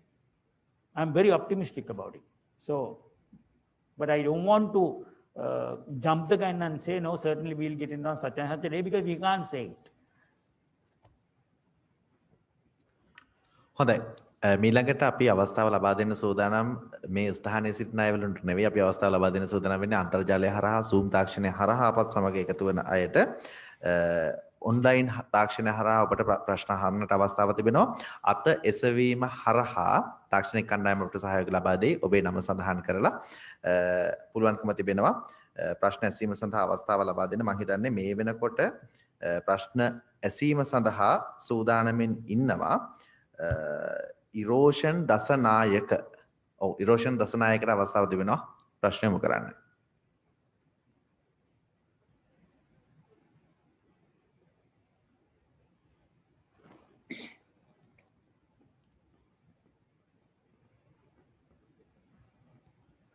හොඳ, අපිට ඉරෝෂන් සම්බන්ධ කර ගැනීමට අපහසු වෙනවා. ඒත් සමග අපි අවස්ථාව ලබා දෙනවා ශානක ලියනගේ. ශානක ලියනගේ ඔබට අවස්ථාව තිබෙනවා ප්‍රශ්නය විමසන්න. මාව ඇහෙනවද? ඔව්, ඔබ හොඳින් අපට ඇහෙනවා. ප්‍රශ්න විමසන්න පුළුවන්. බොහොම ස්තුතියි මේ අවස්ථාව ලබා දුන්නට. මම ඇත්තටම පර්ටිකුලර් මේ ආයතනයක් නියෝජනය කරන්නේ නිදහස් සමාජ ක්‍රියාකාරිකෙක් අන්තර්ජාලයේ. මගේ ප්‍රශ්න ඇත්තටම අපි ගොඩක් වෙලාට මුහුණ දෙන ඒ කියන්නේ අපි සංවාදවලදී ගොඩක් අභියෝගයකට මුහුණ දෙන ප්‍රශ්නයක්, මේ දවස්වල විශේෂයෙන් නැගෙන ප්‍රශ්නයක්. ඒක තමයි මේ ඇස්ට්‍රොසෙනිකා එන්නත බෙදා හැරීමේදී යම් අක්‍රමිකතා වෙනවා කියන මේ අදහස. ඒක තා ජනප්‍රිය අදහසක් මම දන්නවා. අද මේ තාම සුළු පිළිතුරක් ඒක එන්නත දීලා තියෙන්නේ. තාම ස්ටාර්ටින් ලෙවල් එකේ තියෙන්නේ. ඒ වුණත් අපි ඉගෙන ගමින් පවතින මේක මොන වෙන්න ඕන කියන එක. නමුත් අපි අර සමාජ ක්‍රියාකාරකයන්ට අපට මුහුණ දෙන ප්‍රශ්නයක් තමයි මේ අනිත් අය කොහොමද කන්වින්ස් කරන්න කියන එක. මේ අපි ලෙවල ගැන. දැන් මට පුද්ගලිකවත් යම් අත්දැකීම් හම්බෙලා තියෙනවා මේකේ. කියන්නේ අර යම් කිසි අර පිළිගත් ක්‍රම වේදයකට සිද්ධ වෙන්නේ නැතුව වෙනත් අයගේ මැදිහත් වීම හරහා එහෙම දෙයක් වෙනවා කියන එක. ඒ සම්බන්ධයෙන් ගන්න පුළුවන් ක්‍රියාමාර්ගය කුමක්ද කියලා මගේ ප්‍රශ්නය. මම පිළිතුරු දෙන්නම් ඒකට. මටත් දැනගන්න ලැබුණා සමහර ස්ථානවල ඒ ස්ථානවලට ඇලොකේට් කරපු නැති අය ඇවිල්ලා, එහෙම නැත්නම් එන්ටයිටල් නැති අය ඇවිල්ලා වැක්සින් එක ගහගත්තා කියලා. මමත් හොයලා බැලුවා ඒක ගැන. මට පිළිගන්න වෙනවා වැක්සිනේෂන් එක පටන් ගත්ත ගමන් මුලින්ම පටන් ගත්තාම එන්න ප්‍රමාණය අඩු වුණා. ඊළඟ දවසේ වෙනකොට අපි හොඳ ප්‍රචාරයක් දීලා පටන් ගත්තා. ඊට පස්සේ හැමෝම එන්න ගත්තා. අපි නියමිත වෙලාවක් දුන්නත් ඒ වෙලාවට එන්න කියූපය විතරක් නෙවෙයි, ඒ ප්‍රදේශයේ හිටපු ඔක්කොම ටික එන්න පටන් ගත්තා. එකපාර ඒගොල්ලන්ට හැන්ඩල් කරගන්න බැරි ප්‍රමාණයක් ආවා. දැන් ඔතෙන්දී අපි එන්න හැම එක්කෙනාම රෙජිස්ටර් කරනවා. මේ ක්‍රමවේදය අපි පටන් ගත්තේ මැතිවරණ කොමසාරිස් තුමාගේ තියෙන ඩේටාබේස් එක අපි උපයෝගී කරගත්තා. ඒකෙන් අපි දන්නවා මේ ග්‍රාම සේවක ඩිවිෂන් එකේ ඉන්නේ කවුද කියලා. ඒකේ මේ වයස් පරතරයේ ඉන්න කවුද කියලා ඉන්නවා. නමුත් කොළඹ දිස්ත්‍රික්කයේදී අපිට යම් කිසි ගැටලුවකට මුහුණ දෙන්න වුණා. මෙතන ඡන්දහිමි නාම ලේඛනයේ නැති ගොඩක් අය කොළඹ පදිංචි වෙනවා. සමහර අයගේ අම්මලා තාත්තලා ඇවිල්ලා කොළඹ පදිංචි වෙලා ඉන්නවා. සමහර අයගේ නෑදෑයෝ ඉන්නවා. ඊළඟට රැකියාවක් කරන්න බෝඩ් වෙලා ඉන්න අය ඉන්නවා. අපි ගහනකොට ග්‍රාම සේවක ලිස්ට් එකේ ඉන්න අය විතරක් නෙවෙයි, අනිවාර්යයෙන්ම මේ ප්‍රදේශයේ පදිංචි වෙලා ඉන්න අයට ගහන්න ඕනේ. එතකොට ලිස්ට් එකේ නැතුවත් දැනට తాවකාලිකව හරි පදිංචි වෙලා ඉන්නව අපිට අපේ ලිස්ට් එකට එකතු කරගන්න උනා. ඒ යන ක්‍රියාදාමයේදී සමහර විට බලන් ඉන්න කෙනෙකුට තේරෙන්නේ නැති වරදක් වෙන්නේ නැති කියලා ඒ ඕවර්ක්‍රවුඩින් එකත් එක්ක මුලදී යම්කිසි ඒකට කන්ෆියුෂන් එකක් කියන්නත් බෑ. අපි බලාපොරොත්තු වෙච්ච නැති ප්‍රමාණයක් අපිට හැන්ඩල් කරන්න වුණා. නමුත් ක්‍රමයෙන් ඒක දෙවෙනි දවසේ තුන්වෙනි දවසේ වෙනකොට අපි ක්‍රමයෙන් ඒක හැන්ඩල් කරා. පහුගිය දවස්වල ගත්තාම ගොඩාක් කමෙන්ට්ස් ආවා බොහොම සාර්ථකව ඒ වැඩපිළිවෙල යනවා කියලා. දැන් මම ඊයේ හවසත් මීටින් එකක් කෝල් කරා අපේ වැක්සින් වලට සම්බන්ධ වෙන ගෲප් එකට. ඒ කතා කරලා කිව්වේ ප්‍රදේශයක් තෝරගත්තට පස්සේ ඒකේ එක ලේන් එකක් තෝරගන්න. දවසකට ගහන්න පුළුවන් ප්‍රමාණය ඒ ලේන් එකේ ඉන්නවා නම් ඒ ලේන් එකට වෙලාවල් දෙන්න මෙන්න මේ වෙලාවල් ඇතුළත තමයි ඔයගොල්ලෝ එන්න ඕනේ කියලා. ඊළඟට ඒ ලේන් එකේ ඉන්නවා නම් ගහන ප්‍රමාණයට වැඩි ඒ ලේන් එක දෙකට කඩන්න. අනිත් එක අපි මේකෙදි බලාපොරොත්තු වෙනවා අපි මේ සෙනසුරාදා ඉත ගහන්න යන්නේ වැඩිහිටි කට්ටියට. සමහර විට මේගොල්ලන්ට මාර්ග ප්‍රවාහන පහසුකම් හොයාගන්න අපහසු වෙන්නේ නැති අපි ඒක වෙනුවෙන් රජය වෙනුවෙන් අපි ප්‍රවාහන පහසුකම් සපයනවා Tamanට තනියම එන්න බැරි අයට. ඔයගොල්ලන්ට දැනුම් දෙයි අනවුන්ස් කළා මෙන්න මේ ප්‍රදේශයේ ඉන්න අය මේ බස් එකට නගින්න. මේ ප්‍රදේශයේ ඉන්න අය මේ වෑන් එකට නගින්න මේ වෙලාවට ඇවිල්ලා සූදානම් වෙලා ඉන්න කියලා. අන්නේ දෙන උපදේශ පිළිපදිනවා නම් හරියට මම හිතනවා අපිට කිසිම ගැටලුවක් නැතුව මේ ක්‍රමය සාර්ථක කරගන්න පුළුවන් වෙයි කියලා. ඔබ සමගියම සහයෝගය බලාපොරොත්තු වෙනවා. මොකද මේ වැඩිහිටියන් අපිට වැඩි වෙලාවක් කෝලිමේ තියාගෙන ඉන්න බෑ. අර ඔබ ඉස්සෙල්ලා කියපු ප්‍රශ්නේ ආවෙත් 30 ඉඳන් ඉහළ පරතරය කිව්වම 30 ඉඳන් 40 45 කියන තරුණ ජවයක් තියෙනවා. ඊට පස්සේ 60ට උඩ කියලා කියන වයසකයි. හුඟක් වෙලාවට තරුණ අය පොරකාගෙන ඉස්සරහට ඇවිල්ලා ගහ ගන්න තත්ත්වයක් තිබුණා. ඒකෙන්ද වැඩිහිටියන්ට වැඩි වෙලාවක් පොලිමේ ඉන්න උනා. අපි ඒ ඔක්කොම මග අරගෙන ඉදිරියේදී ක්‍රමය අපි බලාපොරොත්තු වෙන ආකාරයෙන් සාර්ථකව කරගන්න බලාපොරොත්තු වෙනවා. ඔබ සමගියම සහයෝගය එකට ලැබෙයි කියලා බලාපොරොත්තු වෙනවා. විශේෂයෙන්ම එන්නත් කරන්නේ තිබුණු ස්ථානවල මුලින් පොලිසියවත් හමුදාවත් අපි යෙදෙව්වේ නැහැ. නමුත් පසු අපිට යොදවන්නට වුණා. ඒ විතරක් නෙමෙයි දිසාපතිවරුන්ගේ සහාය ලබා ගන්නත් වුණා. මේක මුලින් සැලසුම් කර ආකාරයට යම් යම් ස්ථානවල නොකරනු බව අපි පිළිගන්නවා. නමුත් අපිට දැන් පුළුවන්කම ලැබිලා තියෙනවා ඒක නිවැරදි කරන්න. දැන් අර ඉස්සෙල්ලා කිව්වා වගේ වයස් කාණ්ඩ වලින් නෙමෙයි දැන් යන්නේ මේ ග්‍රාම නිලධාරී කොට්ටාසයක් ගහලා ඉවර කරාම අපි දන්නවා එතන තියෙන අර පැතිරීමේ ප්‍රමාණය අඩු වෙන නිසා නැත්නම් පැතිරීමේ වේගය අඩු වෙන නිසා ඒ ක්‍රමවේදයට ගිය බව අපි පැහැදිලි කරා. ඉතින් ඒ නිසා මම හිතන්නේ ඒ ක්‍රමවේදය අනුව ඉදිරියේදී මම දකින්නේ නැහැ විශාල අවුලක්. නමුත් ඔබත් මාත් පිළිගත යුතු එක කාරණයක් තියෙනවා. මිලියන 13ක් ජනගහනයට දෙපාරක් මේ එන්නත්කරණය කරනකොට එක් ස්ථානවල මම හිතනවා තැන් 1000ක 2000ක ගහන්න වෙයි මේක. අපිට විශාල ප්‍රමාණයක් එන්නත් ලැබුණා. ඒ වගේ තැන්වලදී එක ස්ථානයක ස්ථාන දෙකක තුනක හතරක 10ක 15ක වුණත් මේ අවුල වෙන්න පුළුවන්. මම නෑයි කියන්නේ නෑ ඒක. ඒක තියෙන්නේ එතන ඒ කරන කාර්ය කරන නිලධාරියාගේ තියෙන කාර්යක්ෂමභාවය සහ ඔහු සමාජයත් සමග ගැටෙන ආකාරයේ උඩ. අපි කොපමණ උපදෙස් දීලා තිබුණා. ඒක වෙන්න පුළුවන්. ඉතින් ඒ නිසා මේ ගැන පැහැදිලි උපදෙස් දීලා මේ වැරදි වලින් නැවතත් අලුතෙන් පාඩම් ඉගෙනගෙන මේක කරන හැටි දැනට මම හිතනවා විශ්වාසවන්තව ඉදිරියට යන්න පුළුවන් වෙයි කියලා. හොඳයි මේ ළඟට අන්තර්ජාලය ඔස්සේ සුන් තාක්ෂණය ඔස්සේ අපත් සමග සම්බන්ධ වෙනවා තිලින කළු තොටගේ ඔබට අවස්ථාව තියෙන ප්‍රශ්න අහන්න. මම ඇහෙනව නේද? හෙලෝ. ඔව්. මම ඇහෙනව නේද? ඇහෙනවා. හරි. මගේ ගැටලු දෙකක් තියෙනවා. ඒ කියන්නේ ගැටලු දෙකම තියෙන්නේ විදේශගත ශ්‍රී ලාංකිකයන් සහ විදේශගත ශ්‍රමිකයන් සම්බන්ධයෙන්. ඒ කියන්නේ කොවිඩ් එන්නත් සම්බන්ධව. එකක් තමයි කොවිඩ් එන්නත් ගත්ත විදේශගත ශ්‍රී ලාංකිකයෝ ලංකාවට එද්දි මොකද්ද කරන්න වැඩපිළිවෙල? ඒ කියන්නේ මේ දැන්ට නියෝගදායන ක්‍රියාවට මේ යන්න ඕනිද? ඊට පස්සේ තමයි විදේශගත ශ්‍රමිකයෝ ලංකාවට එද්දි ඒගොල්ලන්ට මෙහෙදි එන්නත් කරලා නිවුස් නිරෝධායනට යවනවද? එහෙම නැත්නම් වෙනද වගේම දින 7ක් සාමාන්‍ය පරිදි කරනවද කියන එක තමයි ප්‍රශ්නේ. මම හිතන්නේ දැනට ලෝකේ පුරාම දැන් මේක අපි තේරුම් ගන්න ඕන මේ අපිට මේ දැනුම වෙන්න සම්බන්ධ වෙන රෝගය සම්බන්ධුත් අපි හැමෝටම තියෙන ඉතාමත් සීමිත දැනුමක්. මේක කාලයත් එක්ක පරිණාමය වීමක් තමයි සිද්ධ වෙන්නේ. එන්න තේරුණත් අපි මුලින් දැන්නට වඩා දැන් අපිට ඒකේ මේ එෆිකසි එක හැම දෙයක් ගැන අපිට ඊට වඩා මේ සාධනීය තත්ත්වයන් තියෙනවා. ඒක හින්දා තාම එන්නත් කරන්නේත් එක්ක මේ නිරෝධාන කටයුතු වලට සිදුවෙන වෙනස් වීම පිළිබඳව ලෝක සෞඛ්‍ය සංවිධානය බොහොම පැහැදිලිව ළඟ අවසාන වාර්තාවේ කියලා තියෙන්නේ තවම ඒක දැනුම ඒගොල්ලොත් ඒක නිරන්තරයෙන්ම ඒ දැනුම මේ විශ්ලේෂණය කරමින් ඉන්නවා. ඒවත් එක්ක ඒගොල්ලෝ තීරණයක් දෙන්නම්. දැනට ඒගොල්ලෝ ලෝක සෞඛ්‍ය සංවිධානයේ අවසන් වාර්තාවේ කියලා තියෙන්නේ තාම එන්නත් කරණයත් එක්ක නිරෝධාන කටයුතු වලට වෙනසක් කරන්න ඒගොල්ලෝ තාම නිර්දේශ කරන්නේ නැහැ කියන එක. ඉතින් මේක රටක් විදිහට අනිවාර්යයෙන්ම ඉදිරියේදී එන්නත් කරණය කරපුගෙන. හැබැයි එතන එන්නත් කරණය කියන එක බොහොම පැහැදිලිව නිර්වචනය කරන්නට වෙනවා. එක මාත්‍රාවක් ගැනීම එන්නත් කරණය කියන එක නෙමෙයි. එක මාත්‍රාවකින් කවදාවත් පූර්ණ ආරක්ෂාවක් පැහැදිලිවම ලැබෙන්නේ නැහැ. හැබැයි යම් ආරක්ෂාවක් තියෙන පැහැදිලිවම යම් ආරක්ෂාවක් තමයි ඒක පූර්ණ ආරක්ෂාවක් නෙමෙයි. මේකත් ගන්න ඕන. අනිත් එක තමයි මේ එන්නත් මාත්‍රා දෙකම ගත්තත් එන්නතෙන් එන්නතර අපේ ශාරීරික තත්ත්වයන් එවනත් සාධනික තත්ත්වයන් එක්ක අපිට කිසි විටක 100% ආරක්ෂිත භාවයක් කිසිදු එන්නතකින් බලාපොරොත්තු වෙන්නත් බෑ. ඉතින් අපි ඒ සාධකෙත් මේ බලන්නට ඕනේ. ඉතින් ওই දෙක ඒ දෙකමත් බලලා යම් කිසි විදියකට මම හිතන්නේ අපිත් දැන් මේ විද්‍යාත්මක ඒ කමිටු මේ පිළිබඳ මේ මම හිතන්නේ මේ අපිට උපදෙස් ලැබිලා තියෙනවා මේ පිළිබඳ අධ්‍යයනය කරන්න කියලා. වෙනත් රටවල් දැන් කිසිම රටක් තාම ඒ පිළිබඳ ලොකු තීරණ අරන් තියෙනවා අඩුයි.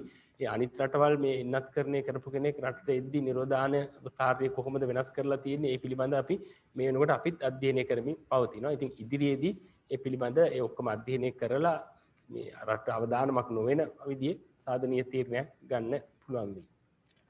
හොඳයි ඊළඟට ලලිත් වීරතුංග මැතිතුමනි ඔබතුමන් දිහාට අපි යොමු වෙන්න කැමතියි. මොකද දකුණු ආසියාව තුළ ඉතාමත්ම ඉහළ වේගයකින් එන්නත් කරන වැඩ පිළිවෙල ක්‍රියාත්මක වන රට බවට මේ වන විටත් අපත් ලැබුණා. ලෝකයේම ගත්තොත් මුලම තිබෙන රටවල් 34 අපි ඉන්නවා. මේ කාරණෙත් එක්ක දකුණු ආසියාව තුළ වේගයෙන්ම එන්නත් කරන වෙන රට බවට පත් වෙලා ඒ වගේම එන්නත් කරන්නේ අවසන් වූ රට බවට පත්වීමට අපිට අවස්ථාවක් ලැබෙනවා නම් මේ ක්‍රියාවලිය තුළ අපට ආර්ථිකමය වශයෙන් දිනා ගන්නට පුළුවන් ලබා ගන්නට පුළුවන් වාසසහගත තත්ත්වයන් මොනවද කියන කාරණේ පැහැදිලි කරන්න කියලා ඉල්ලා සිටිනවා.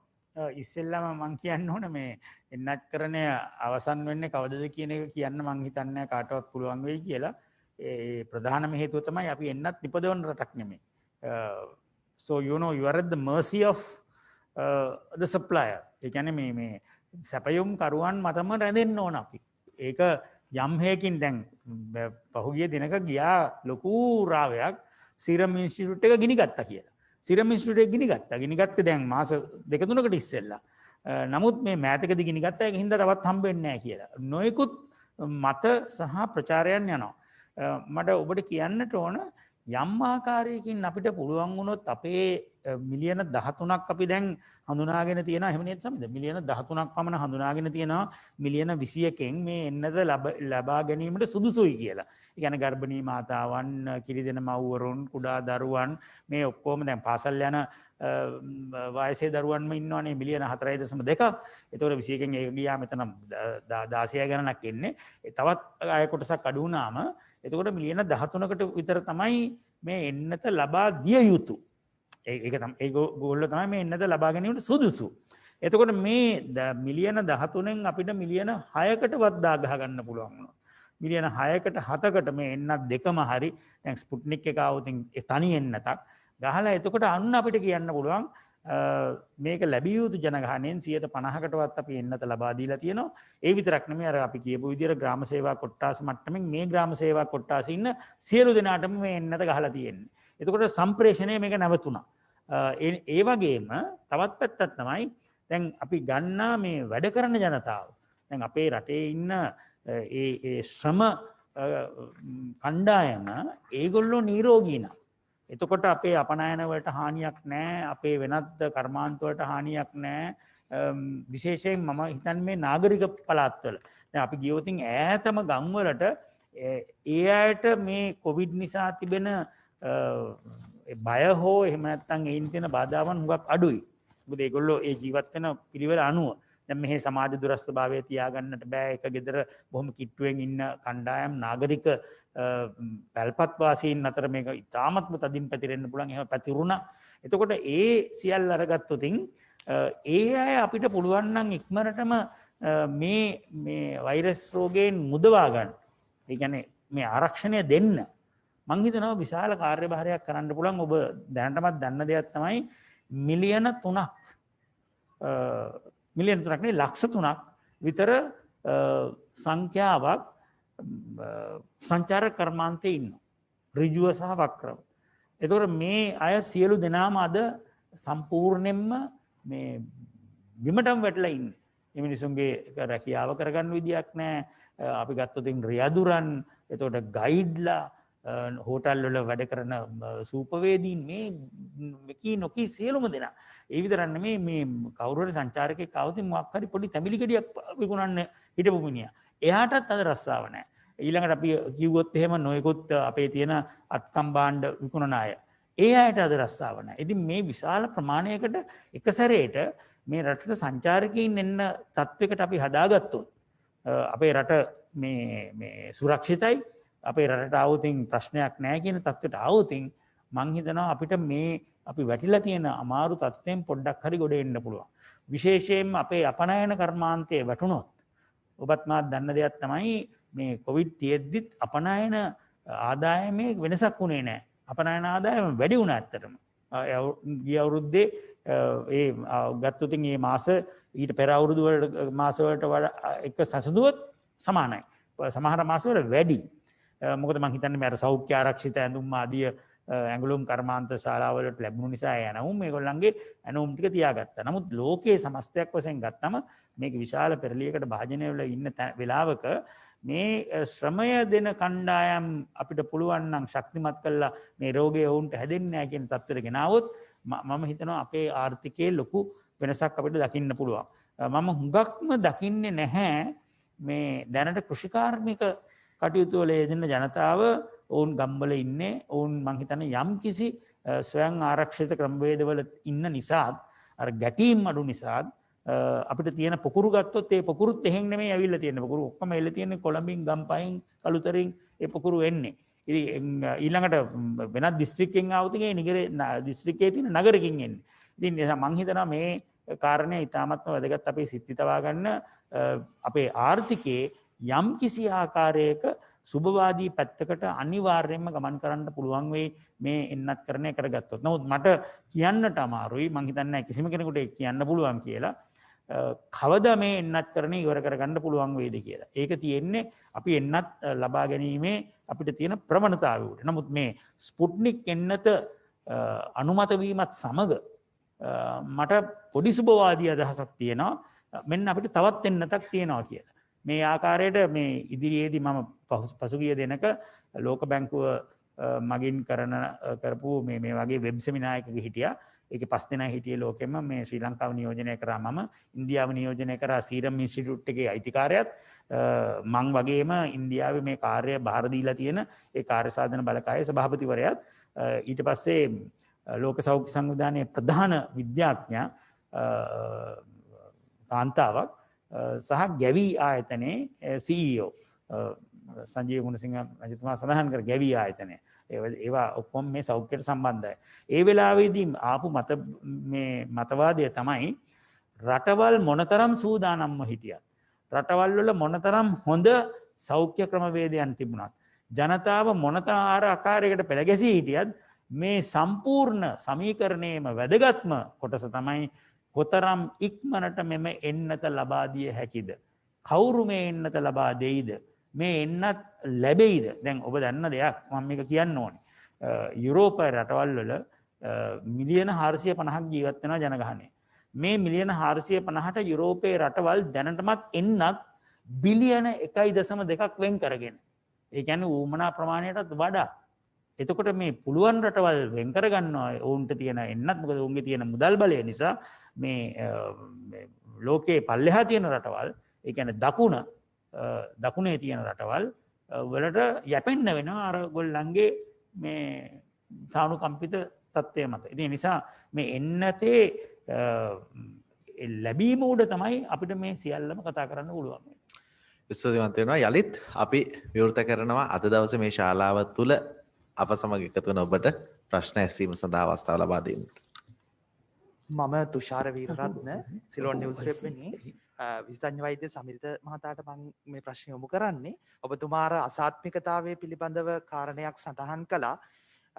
මේ දින කිහිපයක සිට විශේෂයෙන්ම සමාජ මාධ්‍ය ප්‍රධාන කාරණයක් බවට පත් වෙලා තියෙනවා මේ රටේ ප්‍රවීණ ධර්මදේශකයාණන් වහන්සේ නමක් වන පන්නල ඥානාලෝක ස්වාමීන් වහන්සේගේ අපවත්වීම සම්බන්ධයෙන් මේ එන්නත්කරණයෙන් පසු ඇතිවෙච්ච තත්ත්වයක් නිසා කියලා ඒක බරපතල වුණේ අතුරලිය රතන ස්වාමීන් වහන්සේ සහ පායංගල ආනන්ද සාගර ස්වාමීන් වහන්සේලා දෙනම ප්‍රකාශ කළා උන්වහන්සේට මේ එන්නත්කරණයෙන් පසු ඇතිවෙච්ච අසාත්මිකතාවයක් කියලා මේක ඔබතුමාලට වාර්තා වෙලා තියෙනවද මෙහි සත්‍යතාවයක් තියෙනවද මොකද කියලා ඒක ගැන දැනගන්න කැමතියි. මම හිතන්නේ ඒක වාර්තා වුණා. නමුත් ඒ ගැන අපිට තාම තීරණයක් කරන්න අපහසුයි. මොකද අපිට දැනන හැටියට ඒක එන්නත්කරණය දැන්ට තියෙන තොරතුරු අනුව එන්නත්කරණයෙන් දවස් 4කට 5කට පසු තමයි මේ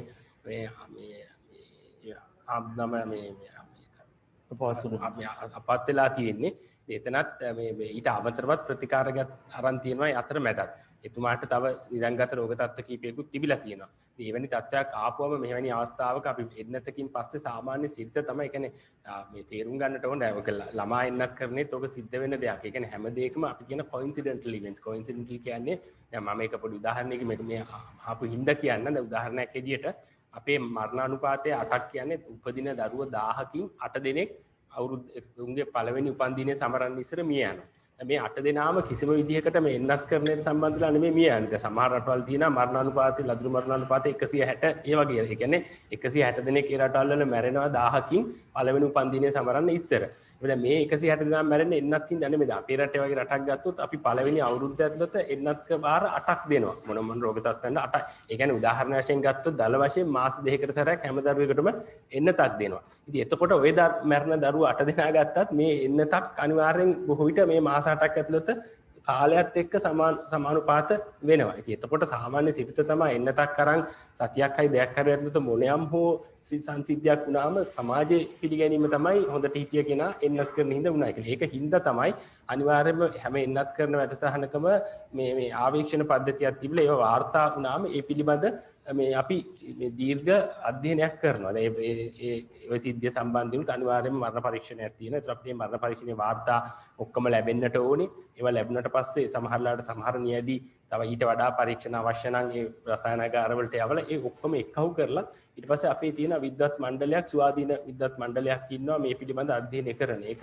විශේෂඥවරු මේ 20 දෙනෙක්ගෙන් සමන්විතයි විවිධ විෂය පතයන්. ඒ කියන්නේ වසංගත රෝගී අංශය immunologistලා මේ physiciansලා pediatriciansලා ජුඩිෂල් මේ JM වල ඒ වගේ විශේෂඥ කමිටුවක් තියෙනවා. ඒ කමිටුවට මේ හැම දෙයක්ම අපි මේ වාර්තා කරනවා. වාර්තා කරලා ඒ කමිටුව සාකච්ඡා කරලා තමයි අවසාන තීරණයකට එන්නේ මේක එන්නතේ සම්බන්ධයක් තියනවාද එන්නතේ සම්බන්ධයක් නැද්ද කියලා. ඉතින් මේ අවස්ථාවත් අපි ඉස්සෙල්ලා මේ ඒ අර මරණ පරීක්ෂණේ වාර්තා ටික අධ්‍යයනය කරලා ඒකේ යමක් හරි යටි යුතු දෙයක් තියෙනවා නම් ඊළඟ මට්ටමින් ඒ අධීක්ෂණ මණ්ඩලයට යොමු කිරීම කරනවා. මගේ නුනා යම් වැරද්දක් මම ඒක නිවැරදි කරන්න ඕන මේ. මගේ මිත්‍රයා ඒක මට කිව්වේ ස්පුට්නික් එකෙන් ඩෝසස් දෙකක් දෙන්න ඕන මාත්‍රා දෙකක්. එකක් නෙමෙයි. ඒක මගෙන් මොන වැරද්දක්. ලේකම්තුමනි මේ ලජ්ජ වීරතුංග මැතිතුමාට මේ ප්‍රශ්නය යොමු කරන්නේ දැන් එන්නත් කරන වැඩසටහන මූලික අවධියේදී පටන් ගත්ත මුල් දවස්වල ඉතාමත් ක්‍රමවත්ව විඥානුකූලව සිද්ධ වුණා. පසු කාලීනව කම්මට්ටමට එන්නත් කරන්නේ පටන් ගත්තම කොළඹ ඇතුළත ග්‍රාම සේවා මට්ටම් වලට යනකොට ලයිස්තුවක් එනවා ප්‍රාදේශීය දේශපාලනඥයින්ගේ. ඒ ලයිස්තුවට අනුව තමයි සෞඛ්‍ය නිලධාරීන්ට මේ එන්නත් කරන්නේ කරන්න සිදු වෙන්නේ. එතකොට කොරෝනා වලට පාටක් ભેදයක් නැහැ. සමටම එකයි. නමුත් ලයිස්තුවට ප්‍රමුඛතාවය දෙන්න පටන් ගත්තම තමයි මේක ක්‍රමවත් බව අක්‍රිය වුණේ. දැන් රාජ්‍ය මට්ටමේ මැදිහත් වෙලා ඔබතුමාලාටයි මේක නතර කරන්න බැරි මේ ලයිස්තු ක්‍රමය. මං ඉස්සෙල්ලත් ප්‍රකාශ කර පරිදි ඊයේ හවස දැන් 7ට විතර ඇති එන්නත් කරන්නේට සම්බන්ධ බස්නාහිර පළාතේ පීඩීලා ආර්ඩීලා රීජනල් එපිඩිමියොලොජි ඔයගොල්ලෝ ඔක්කොම ගෙන්නලා මම කිව්වා කොහොමද වැක්සිනේෂන් එක කරන්නේ මොකද්ද පාවිච්චි කරන ලිස්ට් එක කියලා. පැහැදිලි උපදෙස් දීලා තිනවා.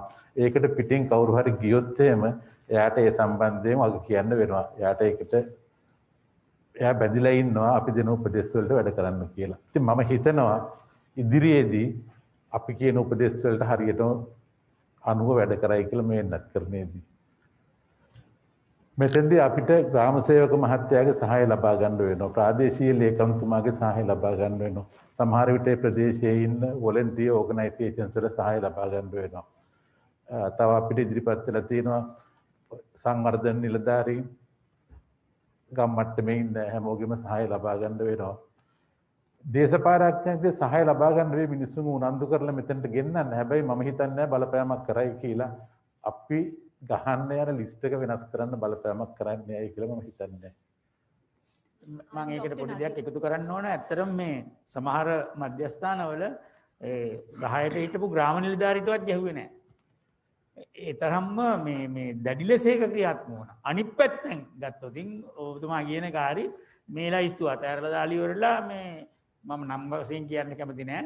මේ එහෙම මේව කරා. ඒ නිසා තමයි අපිට උනේ දිසාපතිතුමාට කතා කරලා දිසාපතිතුමාගේ මාර්ගයෙන් ග්‍රාම නිලධාරීව එතන තියලා ආපහු නැවතවරක් සෞඛ්‍යවාදී නිලධාරීන් කැඳවලා ප්‍රාදේශීය සෞඛ්‍ය අධ්‍යක්ෂවරුන් කැඳවලා ඊයේ සෞඛ්‍ය ලේකම්තුමා මේ කාරණය කරා. ඉතින් ඉදිරියේදී තමයි අපිට වැඩි විශාල ප්‍රමාණයක් කරන්න තියෙන්නේ. අපි කීයද ගහලා තියෙන්නේ? සොච්චමයිනේ 105යි. ගහන්න ඕන සුදුසුකම් ලබන කණ්ඩායමෙන් 105ක් ගහනවා කියන්නේ ඒකෙත් ඇත්තටම භාගෙනේ. ඒකට 2.5යි. ඇත්තටම ගත්තොත් එහෙම බැලුවොත්. ඉතින් ඒකින්ද පුංචි කණ්ඩායමකට අපි තාම ගැහුවා. ඉතින් අපිට මේක නිවැරදි කරගන්නම වෙනවා. ඒක නෑ කතාවක්. ඉතින් ඒ නිසා අපි සියලු දෙනාම බොහොම උවමනාකමින් කියන්නේ මේක ඉදිරියේදී මේක අර විශාල රෝල් අවුට් එකකට යනකොට මධ්‍යස්ථාන ගණන වැඩි වෙනකොට මම හිතනවා මේ කාරණේ වැඩි කලබලයක් නැතුව කරගන්න පුළුවන් වෙයි කියලා. විශේෂයෙන්ම මේ දැන් සමහර තැන්වල 30ට වැඩි කණ්ඩායමට වෙනම පොලිමකුත් 60ට වැඩි කණ්ඩායමට වෙනම පොලිමකුත් තිබුණා. මොකද ඒක තමයි අපි සමාජයේ තියෙන සැලකිල්ල ජ්‍යෙෂ්ඨ පුරවැසියන්ට. ඒ නිසා මම හිතනවා මේ ගැන ඉදිරියේදී අපිට නරක ආරංචියක් අහන්න වෙන්නේ නැහැ කියන එකයි මගේ විශ්වාසය. මොකද අපි ඒ ගැන දැඩි විමසිල්ලෙන් සිටින නිසා. හොඳයි අපි නැවත ප්‍රශ්න සඳහා යොමු වෙනවා. ඊට කලින් මතක් කිරීමක් තිබෙනවා. Zoom තාක්ෂණය හරහා live stream ලෙස Tamanගේ හඳුනා ගැනීමේ නාමය භාවිතා කරන කෙනෙක් ඉන්නවා. අනන්‍යතාවය තහවුරු කරන්න කියන කාරණය සඳහන් කරනවා. මොකද ඊළඟ ප්‍රශ්න ඇසීමේ වාරයේ ඔබට ලබා දීමට අපි සූදානම්. ඊළඟට අපි අලිත් වතාවක් අවස්ථාව ලබා දෙනවා. ශාලාව තුළ සිටින ඔබට ප්‍රශ්න කිරීම සඳහා. I'm Dr. Nadira Nilupmali. Actually, thank you very much for this opportunity for us to talk as general public and convey our ideas. So one of the things I have observed is with the current manual system which we are using, we have to register the people. There are 2 people to register in a particular place. So this is all fine for like 500,000 people. But when it comes to 13 million people, it's going to be huge data. So what I want to convey is like, I represent a company which do digital immunization. And with the COVID, we have come up with a system to digitize the whole system. And we have created a system which you can bulk upload all the citizens' data and search the person and do the vaccination process very easily instead of registering on site. So I just wanted to know, as a government, as a country, have we thought about any digital solution, or are there any solutions which you would like to acquire and work on? Because we are very happy to work with the government. If the government is willing, we can show everything. And so where we stand as a country with the digital infrastructure, because every country, like even India is billions, but they have a system called CoWIN. So we have the resources, we have everything. So where do we stand when it comes to digital solutions? So are you willing to take the help of the any organization or private sector in terms of, because when it comes to vaccination, now we have Covishield. As Mr. Veeratunga mentioned, when Sputnik 5 comes, then there will be 2 vaccines. And when it comes to the second dose, there will be so many confusions, which vaccine I have taken. So people will be also confused sometimes. So, you know, these things can be monitored properly if we have a proper system. So that's what I wanted to know, where we stand and whether the government is ready to take the help from the private sector. Yeah, thank you very much for that offer. In fact, there were several offers for us from digital companies. Having evaluated those, currently we have selected the tracker system developed by WHO.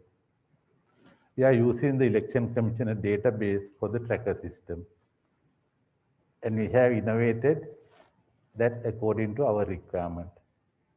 The things you have mentioned, different types of vaccine, stores management, cold chain management, distribution, everything is included in tracker system. So, sir, at the sites, but still the manual recording is happening. So Yes. that's why I was asking. Some of the centers, initially it happened because that is mainly due to the slowness of the, once you enter the data, the ID number, a name or the address, they have observed some slowness in getting the details of the person. But we are going to enhance the digital networks to overcome that solution.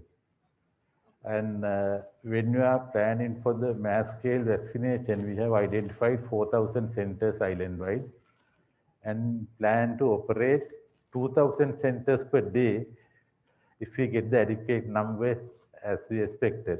But we have the capacity to operate 2,000 centers per day at the moment. And the tracker system is installed in all those areas. හොඳයි බොහොම ස්තුතියි මීළඟ Yeah, secretary සමා වෙන්න මීළඟ අවස්ථාව අපි Zoom තාක්ෂණයට ලබා දෙන්න සූදානම් මනිෂ්කා බෝර්හාම් අප සමග එකතු වෙනවා අපි ඔබට අවස්ථාව ලබා දෙනවා.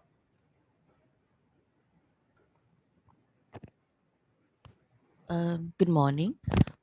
I'm Manishka Boram from Citizen Fact Check. My question is, recently we saw in an article of BBC Sinhala where they claim that there are VIP vaccination centers. I would like to know if there's any truth to this. Well, you know, I think both of us will answer, but let me first tell you, there was never a designated VIP center, although some people may have wanted to run a center like that. Because the government will have to say, oh, there is a VIP center. And you know, it's such a foolish kind of thing for a government to say there is a VIP center. There is no way that could have happened. So in a particular location, and I don't want to name the location, a certain person or maybe persons got a list and say, look, you know, these are important people in this area, we have to vaccinate them. That is what led to this news item. But I want to ensure, because I am the head of the task force, I want to ensure that absolutely no way that we will designate a particular place and say, this is a VIP center. For us, every Grama Nilgiri division is a VIP center. That's how we look at it. Because we want to ensure that, one, we stop transmission. Number two, that we protect people. Well, there are various arguments on this. They say, well, whoever is vaccinated, whether you are first, second, or third, or the last, anyway, you have to be vaccinated. This is not a case where, like admitting children to school, where you deprive someone and put a child in place of that. Of the 13 million, everybody will have to be vaccinated at some point or the other. It's a case where it must be in order. So that is why we have this orderly system, 30 and above, 60 and above to be given priority. Now, as you know, the WHO Covaxing, very particular, over 60s. Once you finish that, maybe they'll come down to the next age level. That's how it is. I don't know whether Sanjeev wants to add anything about the VIP center. Yes, which, they are VIPs. That is why we have selected them for initial vaccination. Those clusters, people living in those clusters are very important people for us. That is to control the disease, nothing, not for anything else. So they are VIP for us. Be assured that there won't be any VIP centers, that I can tell you. හොඳයි මීළඟට අපි අලුත් තවක් අවස්ථාවක් Yeah, the දෙනවා. secretary, that within the last 2 weeks period, there are so many transfers in the health ministry, which under your ministry, for example, that Dr. Amal Harsha, the state minister of COVID-19, transferred to some other ministry, and Dr. Hemant Herath from replaced by Dr. Arnold. Like that, there's another news report says the board members of the NMRA also replaced. So what's the reason for this kind of transfers? I can answer to Dr. Herath's answer. Now, Dr. Herath was acting Deputy Director General Public Health 1 until day before yesterday. We had their interviews to select the proper person for that post. That was about 2 weeks ago. I was the chairman of the board. Dr. Herath also came to that interview. There were about 6 or 7 people came for the interview. From the interview, there's a marking scheme. So the person who got the highest mark we send those names along with the markings to the Public Service Commission. So that is how he got appointed. About Dr. Amal Harsha's thing, actually the appointment of the secretary is done by His Excellency the President. In fact, there were 8 secretaries who were changed. Not only Dr. Amal Harsha, there was the General Sumedha Perera who stepped down, and then we had to bring another person. Then we had to bring also a State Secretary of Home Affairs. There were several. So in those, Dr. Amal Harsha was given another place and another person was brought in. These are generally, you see, kind of routine kind of things that we do. From time to time, there are in fact also reshuffles. Now, one may ask, why did you reshuffle the cabinet? Well, that happens, no? So that's part of governance. When maybe the government thinks that this person is better here than there, well, that's how it happens. And particularly the case of secretaries, the appointment is done by the president. And he has the prerogative to change the secretary when he feels that he could be placed in a better place, or you could bring a better person there, whatever it is, then you bring it. These are not technical places. These are mostly administrative and places where you have a lot of management skills. So Dr. Amal Harsha is a person who has a master's in business administration as well. He is more identified as a management guy than a doctor now, because I don't think he has practiced for a long time. I don't know. That's something to see. හොඳයි අපේ මේ මොහොත වෙනකොට අවසාන විනාඩි 10 සඳහා තමයි මේ මාත් සාකච්ඡාව ප්‍රවේශ වෙන්නේ. අපි මේ අවස්ථාවේදී Zoom තාක්ෂණය හරහා අප සමග සම්බන්ධ වෙන ජමීරා ෆාරුක් වෙත අවස්ථාව ලබා දෙනවා. ස්තුතියි මට මේ අවස්ථාව දුන්නට. මම ශිම්රා ෆාරුක්. මට අහන්න තියන්නේ දැන් මේ වැක්සිනේෂන් එක ගහන්නේ වයස 30කට වැඩි කට්ටියට. So දැනටත් අපි ඊයේ පෙරේදා නිවුස් එකේ බලුවා report වෙලා තිබුණා 19 female කෙනෙක් death වුණා කියලා. So හරි. So ඒ වගේ තවත් reported වෙලා තියෙනවා අඩු වයස ගන්න. So ඒගොල්ලන්ට දෙන solution එක මොකක්ද? even ඒගොල්ලෝ දැනට under 30 කියන්නේ අපේ generation එක ශ්‍රී ලංකන් next generation ඒගොල්ලෝ. So ඒගොල්ලන්ට දෙන මොකක්ද government දෙන save and solution එක මොකක්ද? දැන් vaccine එක ගහන්න කලින් අමිතෙන් දැන් එන්නතක් ගත්තම අපිට එන්නතේ නිර්ණායක තියෙනවා ඒක දෙන්න පුළුවන් මොන වයස් කාණ්ඩවලටද කියලා. ඒක දැන් මේ දැනට තියෙන එන්නත් ඔක්කොම අනිවාර්යයෙන්ම 18ට වැඩි අයට විතරයි පාවිච්චි කරන්න පුළුවන්. මොකද ඒක නිර්ණායකයේ නිෂ්පාදනය කරන ඒ පරීක්ෂණ කණ්ඩායම විසින් කරලා තියෙන. ඒක අපිට මේ කිසි වෙනසක් කරන්නට බෑ. මොකද මේ එන්නතේ පරීක්ෂණ කරලා තියෙන කණ්ඩායම් වලට තමයි ඒක මේ නිර්දේශ කරන්නේ. ඒ නිර්දේශය අනුව අනිවාර්යයෙන්ම 18ට වැඩි තමයි හුඟක් රටවල් 20ට වැඩි කියන නිර්ණායකයේ තමයි ඉන්නේ. ඒතකොට ඒකෙන් ගත්තම අපේ රටේ ගත්තමත් අපි සාපේක්ෂව විස්තර කරා වගේ මෙතන තියෙන්නේ විශාල ඉල්ලුමක් තියෙනවා සැපයුම සීමිතයි කියන තත්ත්වය. එතකොට අපි හැම සාධකයක්ම ගන්නට ඒතර තියෙන එන්නත් ප්‍රමාණය ඉතාමත් කාර්යක්ෂම විදිහට මේ පැතිරීම පාලනය කරන්නත් මේකේ වෙන ආබාධිතත්වයන් නැත්නම් මරණ පාලනය කරන්නත් මේක පාවිච්චි කරන්නට ඕනේ. ඒක අපිට පේන දේ තමයි අපේ රටේ වැඩිපුරම වෙන්නේ වර්ණ සිද්ධ වෙන්නේ 60ට වැඩි කට්ටියගේ. නමුත් ඒ වගේම තමයි ට්‍රාන්ස්මිෂන් එකට වැඩිපුරම බලපාන කට්ටිය ඉන්නේ 30ට වැඩි ඒ කණ්ඩායම. ඒකට ඒකින්ද තමයි ඒ කණ්ඩායමට අපි දැන්ට ප්‍රයොරිටි දෙන්නේ. අනිවාර්යයෙන්ම අපි මේ දිය යුතු කණ්ඩායමක් හැටියට 20ට 20යි 30යි අතර කණ්ඩායමක් හඳුනාගෙන තියෙනවා. ඉදිරියේදී එන්නත් වල ලැබීම අනුව ඒ කණ්ඩායමත් අපි අනිවාර්යයෙන්ම එන්නත් කරන්නට සලකලා බලමු. හොඳයි අපේ අවස්ථාව වෙනවා. මේ විශේෂයෙන්ම සඳහන් කරන්න ඕනේ දැන් මේ එන්නත ලබා දීමට පසුව ඔබතුමාලා යම් සමීක්ෂණයක් කරනවද? මොකද දැන් එන්නතේ යම් කිසි හෝ ප්‍රවණතාවයක් තිබෙන්න පුළුවන්. දෙවන මාත්‍රාව දීමට පෙර ආතුව ඒ දෙවන මාත්‍රාව දීමට පෙර ආතුව මේ ව්‍යාප්තියේ පාලනයක් හෝ යම් කිසි රෝගය ව්‍යාප්ත වෙන එක පාලනය වෙලා නැත්නම් රෝගය තවදුරටත් එම ප්‍රදේශය තුල පැතිරීම කොයි විදිහටද ක්‍රියාත්මක වෙන්නේ කියන එක ඔබතුමාලා සමීක්ෂණයක් කරනවද? වගේම දැන් එන්නත දී පුද්ගලයෙක් ඉන්නවනේ. ඒ එන්නත දී පුද්ගලයාට දෙවන මාත්‍රාව දෙන්නට කලින් ඒ පුද්ගලයන් ගැන සමීක්ෂණයක් යනවද? කොහොමද ඒ පුද්ගලයන්ට මොන වගේ තත්ත්වයක්දපත් වෙන්නේ? දෙවන මාත්‍රාව දෙන්න කලින් කොයි වගේ තත්ත්වයක්ද ඒ පුද්ගලයන් පසු වෙන්නේ කියන එක සහ මේ වෙනකොට අපිට දැනන දත්ත අනුව යම්කිසි ප්‍රමාණයකට අඩු වෙලා තිබෙනවා මෙම කොරෝනා රෝගීන් වාර්තා වීම. එතකොට මේ කොරෝනා රෝගීන් වාර්තා වීම අඩුවීමට මේ එන්නත් කරණය බලපාලා තියෙනවද නැත්නම් PCR පරීක්ෂණ හෝ වෙනත් යම් කිසි දෙයක් නිසා මෙම කොරෝනා මේ රෝගීන් වාර්තා වීම අඩු වුණාද කියලා දැනගන්න කැමතියි.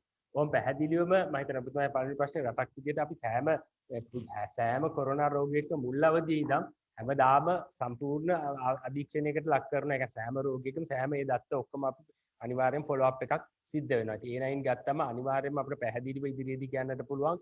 අනිවාර්යෙන් ඉදිරියේදී අපි හැම මේ කොරෝනා වැළඳෙන රෝගියෙක්ම එන්නත් කරණය කරාද නැද්ද කියන ප්‍රශ්නේ අනිවාර්යෙන්ම ඇසෙන. ඒකින්ද අපිට ඉදිරියේදී පැහැදිලිවම කියන්න පුළුවන් එන්නත් කරණය කරපු අය කීප දෙනෙකුට කොයි ප්‍රමාණයකට රෝගිය වැළඳනවාද කියන දත්තය අපිට පැහැදිලිවම තියෙනවා. ඒ කියන්නේ අපේ රටක් විදිහට ඒ අපේ ආරක්ෂණ පද්ධතිය ඒක අපිට වාර්තා කරන්න දැනට එහෙම මේ විශේෂ තත්ත්වයක් වාර්තා වෙලා නැහැ. අනිත් එක තමයි දැනට මේ අයිතේ තමයි පසුබිමක් පැහැදිලිවම අපි අනිවාර්යයෙන්ම විද්‍යාත්මකවත් සමහර වෙලාවට අපි දැන් තැනට වැඩ පිළිලක් තියෙනවා මේ යම් කාලයක් ගියාට පස්සේ මොකද අපිට ප්‍රතිශක්තිය හැදෙන්නේ යම් කාලයක් ගත වෙනවා. ඒකින්ද යම් කාලයක් ගත වුණාට පස්සේ මාත්‍රාවකින් පස්සේ සාම්පලයක් අරගෙන උණගේ රුධිර පරීක්ෂණයක් කරලා කී දිනකට ඒ සීරෝ කන්වර්ෂන් එක කියන්නේ ප්‍රතිශක්තිය ඩෙවලොප් මේ ඇති වෙලා තියෙනවද කියලා බැලීමේ සැලැස්මක් පැහැදිලිවම තියෙනවා. ඒක අපි ඉදිරියේදී කරනවා. විශේෂයෙන්ම මාත්‍රා දෙක දුන්නාට පස්සේ ඒක අනිවාර්යයෙන්ම ආයසරයක් කරනවා.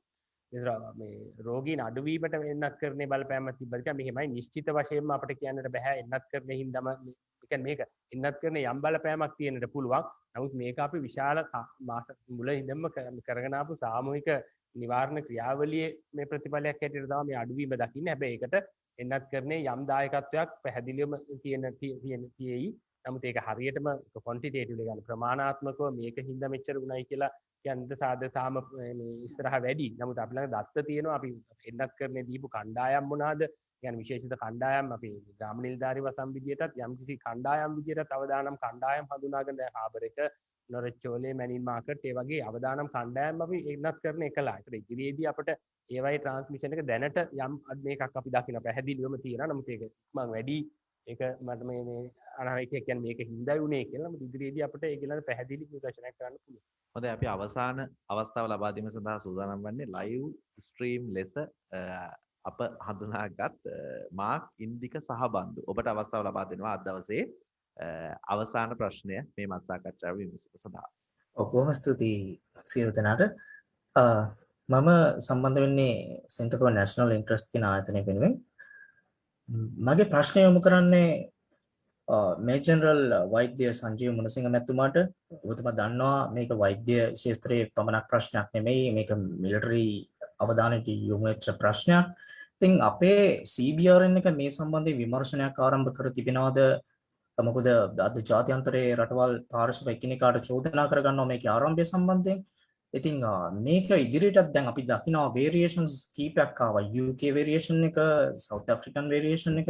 ඉතින් මෙවැනි තත්ත්වයන් උඩ අපි එක වැක්සින් එකක් දෙනකොට ඒක අහන්නේ නැහැ. දෙවෙනි එකට ඒ වගේ තත්ත්වයන් ගැන පුවත්පත් වාර්තා කරා. මේ සම්බන්ධයෙන් අපේ සූදානම කොහොමද අපේ විමර්ශනයක් ආරම්භ කර තිබෙනවද කියලා දැනගන්න කැමතියි. ස්තුතියි. ඔබ දන්නවා දැනටමත් රාජ්‍ය බුද්ධි අංශය අපිත් එක්ක සහයෝගයෙන් වැඩ කරනවා මේකද විශේෂයෙන්ම contact tracing වලට. ඊට අමතරව අපි විශ්වවිද්‍යාලත් සමග එකතු වෙලා වරින් වර අධ්‍යයනය කරනවා මේ හමු වෙන රෝගීන් මියුටේෂන්ස් වලට ආපු වෛරස් වලින් එනවා. ඒ කියන්නේ අලුත් වෛරස් ප්‍රභේද ආසාදනය වෙලෙන ලෙඩුන්ද කියලා දැනගන්න. ඒක කාලෙන් කාලයට ක්‍රමානුකූලව සිද්ධ වෙන දෙයක්. එතකොට අලුතෙන් එකක් ආවොත් කොහෙන්ද ආවේ මොන ගෲප් එකත් එක්කද ආවේ ඒ කියලා එක අපිට අඳුර ගන්න පුළුවන්. දැනට වාර්තා වෙලා තියෙන විදිහට සවුත් ඇෆ්‍රිකන් වේරියන්ට් එක විතරයි අපි දැනට භාවිතා කරන වැක්සින් එකට ආන්සර් කරන්නේ නැත්තේ. අනිත් ඇවිල්ලා තියෙන ප්‍රභේද හැම එකක්ම දැනට පාවිච්චි කරන වැක්සින් වලට ආන්සර් කරනවා. ඒකෙන්ද අපි නිතරම අවදියෙන් ඉන්නවා. දිගටම පරීක්ෂණ කෙරෙමින් යනවා. ඒක සාමාන්‍යයෙන් වෙන දෙයක්. අපි ඒක ඒ විදිහටම කරගෙන යනවා. අතාරින්නේ නැහැ. එක වැක්සින් එකක් තියෙනවා. වෛරස් එක අපි අඳුරගෙන තියෙනවා. මේක නොවෙනස් යන කියන එහෙම පදනමක නෑ අපි. ඒ කරගෙන ආපු දේ ඉස්සරහටත් යනවා ක්‍රමානුකූලව වරින් වර ඒ ප්‍රභේද අඳුර ගන්න එක කරනවා. දැනට එක විශ්වවිද්‍යාලයක විතරයි තියෙන්නේ. මේ ළඟදී අපි ඉන්දියාවත් සමග සාකච්ඡා කරලා යෝජනාවක් කරලා තියෙනවා. ඉන්දියාවත් සමග එකතු වෙලා සහයෝගයෙන් තවත් විශ්වවිද්‍යාලයක මෙවැනි පර්යේෂණ ආයතනයක් ආරම්භ කරන්න කියලා. එහෙම වුණොත් ඊට වඩා වැඩි ප්‍රමාණයක් අපිට නිදි පරීක්ෂා කරලා බලන්න පුළුවන් අලුත් ප්‍රභේද එනවද කියලා. එවැනි තෙට් එකකට අපි සූදානම් වෙලා ඉන්නේ. We are ready. ලේකම්තුමනේ අවසාන ප්‍රශ්නේ දැන් එක පුරවැසියෙක් වෙනුවෙන් ලංකා රජය වැක්සින් එක වෙනුවෙන් දරන වියදම කොපමණද? දැනට අපි පාවිච්චි කරන ඇස්ට්‍රාසෙනිකා වැක්සින් එක ගේන්නේ $5.25ක් වැය වෙනවා. ඒ කියන්නේ ඒක රුපියල් වලට හැරෙවුවා මම හිතන්නේ 1000ක් විතර. දල වශයෙන් ගත්තොත් 1000ක් විතර. 1000ක් විතර. ඩෝස් දෙකකට 2000ක්. ඉදිරියේදී මම හිතන්නේ අපිට නොමිලේ වැක්සින් කිසි රටකින් ලැබෙන්නේ නැහැ. මිලදී ගැනීමක් තමයි සිදුවන්නේ. මේ සඳහා යොදාගන්නේ මේ කොරෝනා අරමුදලේ මුදල්ද එහෙම නැත්නම් ආසියානු සංවර්ධන බැංකුවෙන් අයදුම් කරලා තියෙන යම්කිසි ණය මුදලක් මතද මේ වැක්සින් එක ගන්න ගන්නේ? දැනට කොරෝනා අරමුදලේ කිසිදු මුදලක් මේකට යොදාගෙන නැහැ. දැනට අපි යොදාගෙන තියෙන්නේ මහා භාණ්ඩාගාරයේ තිවෙන විශේෂ ගිණුමකින්. ඒ කියන්නේ දැන් මේ තියෙනවානේ මිසලේනියස් එක්ස්පෙන්ඩිචර් කියලා. යම් කිසි විශේෂ කාර්යයකට නොවන මුදල් වෙන් කරනවානේ අයවැයේදී. එම මුදලෙන් තමයි මේක දැනට අපි මේව කරන්නේ. ඒකේ අපිට මුදල් තිබෙනවා. කිසිම මුදල් පිළිබඳ කිසිදු ප්‍රශ්නයක් රජයට අද නැහැ. මීට අමතරව ලෝක බැංකුවත් ආසියානු සංවර්ධන බැංකුවත් ඒගොල්ලන්ගේ විශේෂ අරමුදලකින් විශේෂ ණය අරමුදලකින් ඒ කියන්නේ ඊටාත්ම සහන පොලියක් ඒක අවුරුදු මං හිතන්නේ 15ක දී කොහෙද ගෙවන ආකාරයේ මට හරියටම මේ සංඛ්‍යාවල් මතක නැහැ පුදුම සහනදායී මේ අරමුදලක් ඒ අරමුදල් දෙකම ඒගොල්ලෝ අපිට දැනටමත් ප්‍රකාශ කරලා තියෙනවා ලිඛිතවත් දීලා තියෙනවා දැනට ලෝක බැංකුවේ මේ රටේ නොයෙකුත් ව්‍යාපෘති වලට මුදල් වෙන් කළා තියෙනවනේ දැන් ඒ යම් යම් ව්‍යාපෘති නොකරනවා නම් ඒ මුදලුත් ගන්න කියලා. එතකොට අපිට මුදල් පිළිබඳ කිසිම ප්‍රශ්නයක් අපි දකින්නේ නැහැ. මේ වගේම වෙනත් ජාත්‍යන්තර බැංකු මොකද මේක හියුමැනිටේරියන් ඉෂුව එකක්. ඒ කියන්නේ මානසික ප්‍රශ්නයක්නේ. මේ එන්නත් කරන්නේ වගේ දේවල් වලදී. ඒ ජාත්‍යන්තර බැංකු වලින් අපිට දැනටම මිත්‍රශීලී රටවල් වල කියලා තියෙනවා ඔබට කිසිම යම්කිසි ප්‍රශ්නයක් තියෙනවා නම් මුදල් පිළිබඳ මේකක් තියෙනවා නම් ඒ සඳහා ඕනෑම වෙලාවක සහාය දෙන්න සූදානම් කියලා. ඇත්ත වශයෙන්ම අපිට තියෙන අඩුවෙන්ම තියෙන ප්‍රශ්නේ තියෙන්නේ මුදල් ප්‍රශ්නය. ඒ කියන්නේ මේ මුදල් ගැන අපිට කිසි මේ අපි හිතන්නේවත් නැති තරමට ඒක අවදානමක් නැහැ. අපිට තියෙන අවදානම තියෙන්නේ මේක කොයි වෙලාවෙ කොහෙන් ලැබෙයිද කියන එක. ඒක තමයි අපිට තියෙන එකම අවදානම. දැන් අර ඔබතුමා මේ ප්‍රශ්නේ අහපු නිසා මම මේක අවසන් වශයෙන් කියන්න එක දෙයක් කැමතියි. මේ මහජනතාව තුළ යනවනම් යම්කිසි මතයක්.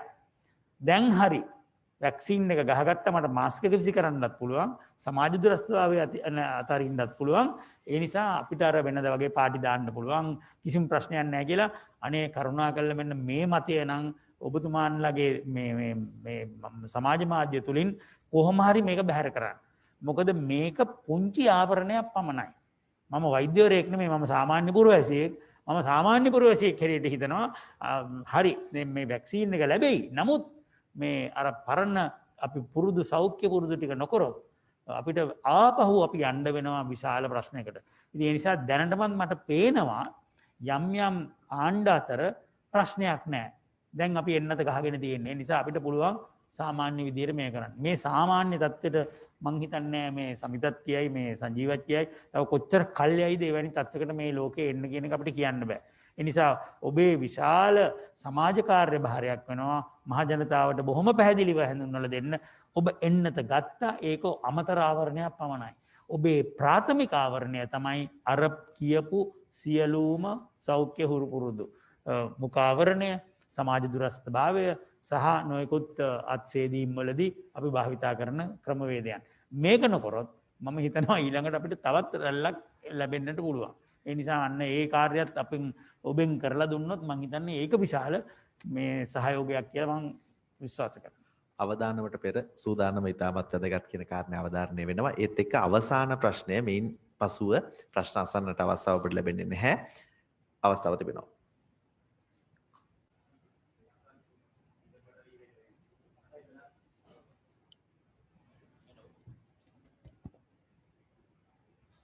විපක්ෂයෙන් මේ වෙලාවකට වෙනකට කියනවා ඇත්තටම මේ දිගින් දිගටම කියන කාරණාවක් තමයි දෙවනි මාත්‍රාව සති දෙකෙන් දුන්නේ නැත්නම් වැඩක් නැහැ කියන එක. ඒ පිළිබඳව යම් කිසි සත්‍යතාවයක් තියෙනවද? නෑ ඒක කිසිම සත්‍යතාවයක් නෑ. ඉස්සෙල්ලා තිබුණ දත්තානුව දෙවැනි මාත්‍රාව දෙන්න නියමිතව තිබුණ සති 4කින් මේ ඇස්ට්‍රාසෙනිකා එකේ. ස්පුට්නික් එකේ ඒක සති 3කින් ඇස්ට්‍රාසෙනිකා එකේ සති 4කින්. හැබැයි ඒ ඊට පස්සේ හොයාගත්ත පරීක්ෂණ වලින් කියලා තිබුණ සති 8ත් 12ත් අතර කාලෙකදී දෙන්න පුළුවන් කියලා. අන්තිමට ඇවිල්ලා තියෙන දත්ත වලට කියන්නේ සති 10ත් 12ත් අතර කාලෙකින් දුන්නොත් උපරිම ප්‍රතිඵලය. ඒ කියන්නේ ඉමුනෝජෙනිසිටි එක වැඩිව ගන්න පුළුවන් සති 10ත් 12ත් අතර කාලෙකදී දෙන එකයි කියලා. හොඳයි බොහොම ඉවර කරන්න කලින් මම මිස්ටර් ලලිත් දිරුත්තුංග කියපේකට උදාහරණයක් දෙන්නම්. මේක බයිසිකලේ රයිඩර් කෙනෙකුට දාපු හෙල්මට් එකක් විතරයි. හෙල්මට් එක දැම්මා කියලා අනිත් කරන්න තියෙන වැරදි ඔක්කොම කරලා කියට ආරක්ෂාවක් එන්නේ නැහැ.